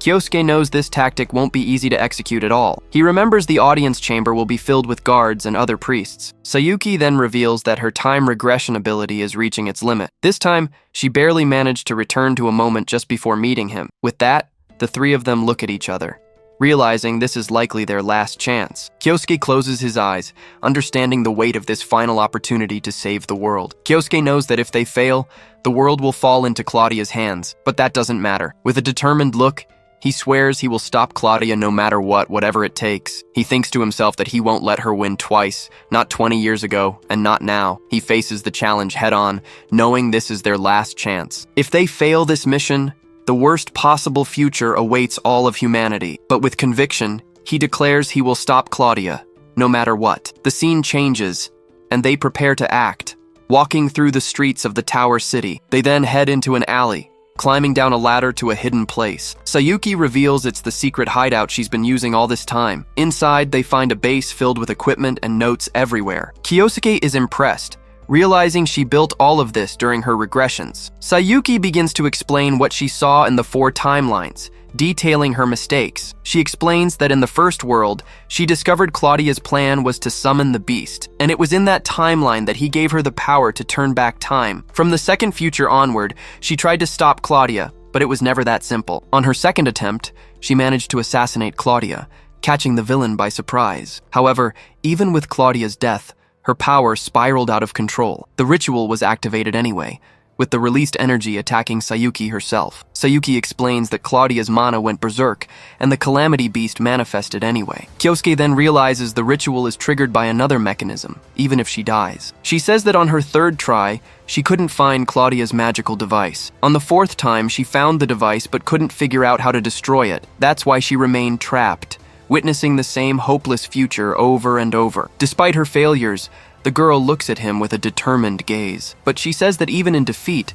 there were important gains, like meeting Isha. Then, she reveals that the audience with Claudia was only possible thanks to her help. Sayuki then recalls the corruption of priest Samoa, which was exposed on the 1st floor. It's explained that Isha created the perfect opportunity for them to act. She made sure the news reached him, and manipulated the priest to investigate at the right time. Kyosuke realizes that without that incident, he wouldn't even be there right now. With a slight smile, He's impressed by their intelligence and their plan. He thinks that Sayuki must have used every means possible to create this chance. The hero concludes that she has seen far more despair than she dared to tell them. He reflects that in the first world, he entrusted her with the mission to change the desperate future. At that moment, Isha says that regardless, they need to stop Claudia's ritual. Sayuki agrees, saying that destroying the device that amplifies her power is non-negotiable. To do that, she explains, Kyosuke needs to neutralize Claudia during the meeting. She shows that she already has the cathedral's blueprints, and that she and Isha will handle the device. But Kyosuke warns that it won't be easy with all the priests around. That's why, she says, she needs him to create a specific spell for the plan. She then reveals she needs a powerful spell, one capable of changing the future. He's surprised, wondering what kind of spell could change such a rotten future. The scene changes to show mana accumulating in a device that looks like a giant clock. It's explained that the energy to summon the beast will soon be fully charged. On her throne, Claudia says with a smile that there will be some entertainment before the ritual. The tension builds as the camera focuses on the immense tower where everything will happen. Back at the bell tower, Sayuki asks if tomorrow is the big day, and he confirms. She worries about the preparations, but he reassures her with a smile not to worry. He reveals that he has mastered the spell, and Sayuki says she can finally see hope. She says she needs to thank him, but Kyosuke says he's the one who should be thankful. The girl is confused, and he explains that she kept resetting despite seeing the terrible future. He says he understands the loneliness of fighting while knowing what the future holds. Then, he remembers entrusting everything to her in the first timeline, and she carried that burden. He feels very grateful, and Sayuki replies that she wants to honor the trust he placed in her. With a sincere smile, he thanks her by her full name, Shirato Sayuki. She gets emotional hearing that, and whispers his name back, Kyoichiro. The girl looks away, seeming a little embarrassed by the moment. She covers it up with a small laugh, and he asks what's wrong all of a sudden. She explains that she just found it strange to be called by her full name like that. So Sayuki asks him to just call her by her first name, which is more normal. He agrees with a smile, understanding her request and accepting her suggestion. Then he takes her hand and invites her to conquer the future together. With a determined and happy look, she simply agrees to his request. But Isha appears upside down, apologizing for interrupting their mood. Kyosuke gets all flustered, shouting that it wasn't that kind of romantic mood. She then changes the subject, announcing she's already memorized the cathedral's layout and routes. With that, Sayuki confirms they are finally fully prepared for the mission. Kyosuke takes the lead, saying he'll hold off Claudia while they act. Then the three of them bump fists, vowing to win this battle no matter what. The scene changes, and the day of the long-awaited audience with Claudia finally arrives. The guards greet him at the door, confirm he's there for the audience, and let him in. Inside, he communicates mentally, and the girls reply that the situation is good. They run through the tower, saying that at this rate, they'll reach the top without any problems. He's surprised that Aisha can use communication magic, and she jokes that it's quite useful. The hero reports he's almost at the audience chamber and is counting on their efforts. He faces the hallway, knowing the moment of truth has finally come for him. But the one waiting for him is Ajito Norman, who says he's been expecting his arrival. With a gesture, he invites him in, leaving Kyosuke a bit confused. With a determined look, Kyosuke braces himself for what's to come. He finally reaches the grand hall, where several priests await him in rows. The place is gigantic, and in the distance, he spots his true target on the throne. He finally comes face to face with Claudia, the woman behind it all. He won't waste the chance Sayuki suffered to create. With that, he walks through the hall, knowing he can't afford to fail. Suddenly, Claudia stands up and stares at him, looking surprised by what she sees. A guard asks if everything is okay, but she just replies that it was nothing. Kyosuke smirks.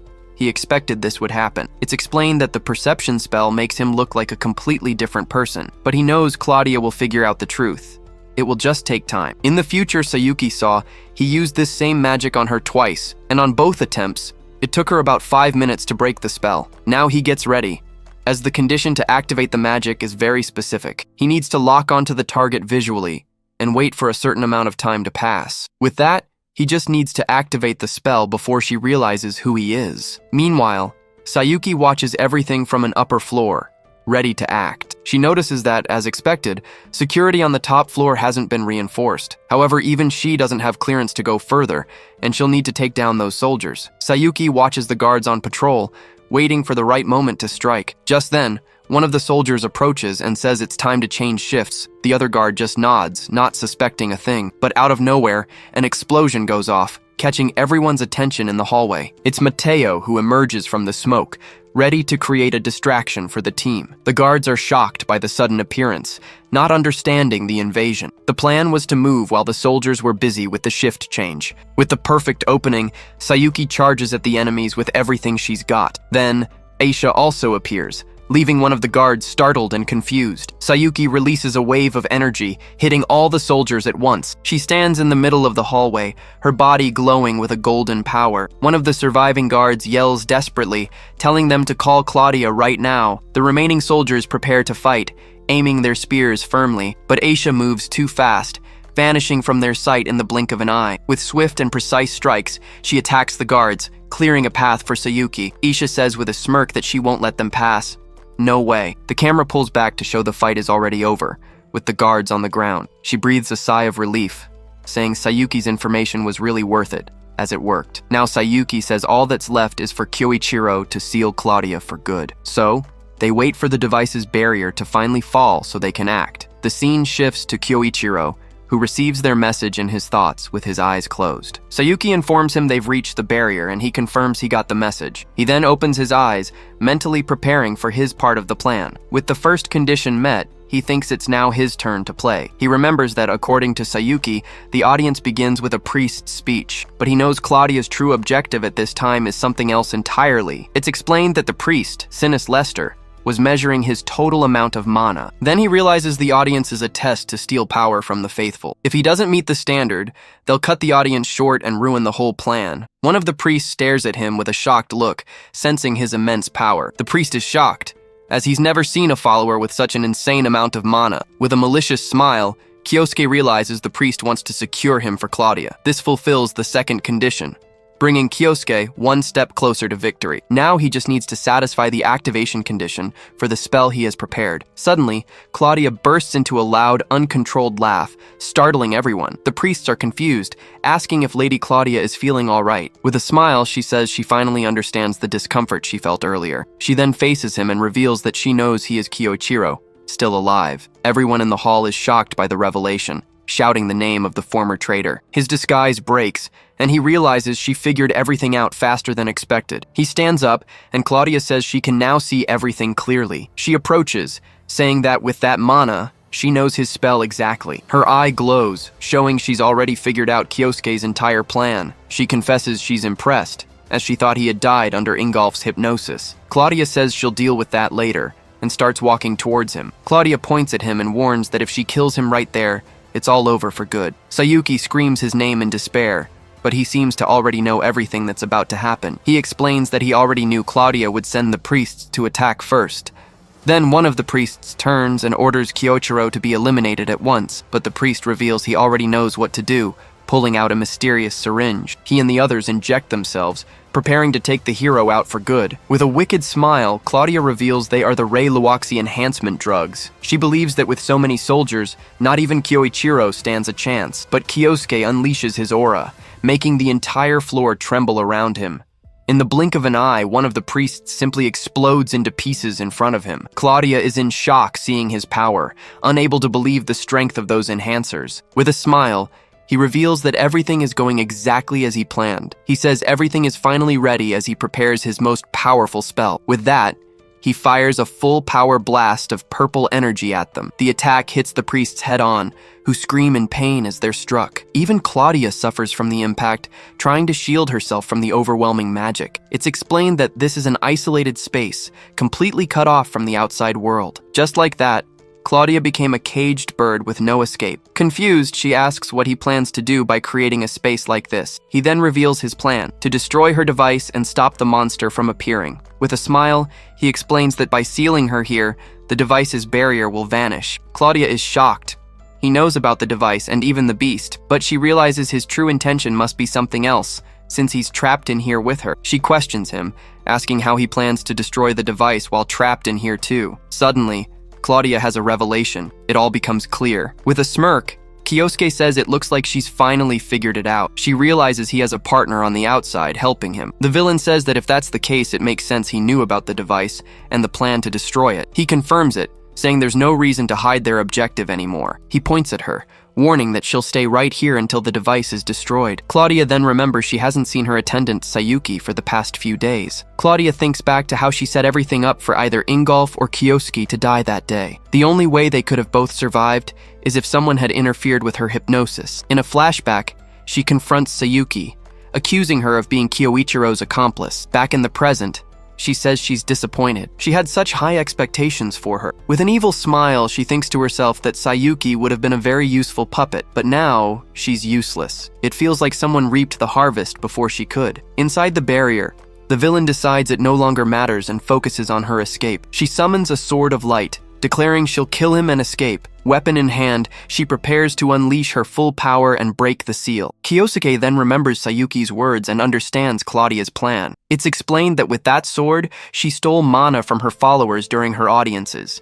He realizes she wants to drain his mana to break the barrier by force. Claudia readies her attack, warning him that she's coming with everything she's got, but his goal is different. He just needs to keep her sealed inside. The villain charges forward, and the hero braces for the attack. Claudia strikes with her sword, but Kyosuke uses speed clones to dodge the blow. He remembers Sayuki's warning. Killing Claudia would also awaken the Calamity Beast. So for now, he knows he must focus on one thing only. And so, he takes the sword's light attack head-on, enduring the full impact. His job is just to stop her attacks until the girls can destroy the device. He backs away, making it clear his only role in this fight is to buy them precious time. With a smile, he taunts her, calling her naive and saying it's too easy to dodge. Irritated, Claudia says, "Is that so?" and prepares a new kind of attack. She summons a crossbow and charges a purple energy arrow ready to fire. Then she fires with all her might, launching a projectile of light at the hero. Kyosuke barely dodges, sensing the danger of her new ability, but she keeps firing arrow after arrow, forcing him to stay on the move to avoid being hit. He then realizes it's the same hypnosis spell she used on Ingolf. Claudia yells that even a graze from that arrow will be the end of him. The hero faces the hypnosis arrow. The technique is annoying, but he was expecting it. He keeps dodging and taunts Claudia, daring her to hit him if she can. With a smile, she says she has something interesting to tell him first. The villain reveals she has more pawns in her game than just the useless Sayuki. She tells him there's someone else she told about the device. Meanwhile, Isha points excitedly, shouting that she's finally found it. The camera focuses on the amplification device. The two of them are ready to strike. Sayuki moves forward, saying that if they destroy it, the ritual will be stopped. But suddenly, a voice warns them to stop, and a barrier appears before them. A mysterious man appears, stating he has orders to eliminate any intruders. He reveals himself to be the fifth-floor priest, Ajito Norman. Ajito questions her, asking why Claudia's own attendant would do such a thing. But Sayuki ignores him, saying she owes no answers to someone so blindly loyal to Claudia. She thinks to herself that everything is happening just as it did in the future, with Ajito as Claudia's right-hand man. And so, she prepares to fight. She has to defeat him to destroy the device. Ajito says this might be cause for celebration, leaving Sayuki confused. Ajito points at her, saying they can finally settle who truly deserves to be by Claudia's side. But Sayuki couldn't care less, saying she has her own reasons for fighting. A flashback reveals that as a child, Ajito's parents abused him horribly, but it was Lady Claudia who appeared and saved him from that life of suffering. Isha yells that Claudia was just gathering children with rare abilities. Even so, he says she was his light and taught him how to survive in this world. Ever since she saved him, he swore his loyalty and wanted only to be by her side. But Claudia chose to keep Sayuki with her instead because of her power over time. Because of that, he always saw her as an obstacle in his path to Claudia. With an evil smile, he thanks the gods for this chance to eliminate her. Isha desperately asks if he can't see that Claudia wants to take over the world, but he just responds coldly. And what's the problem with that? He believes true salvation lies in achieving his master's ideals. Sayuki interrupts her, saying that either way they have to defeat him. With a determined look, she declares she will never, ever let him win.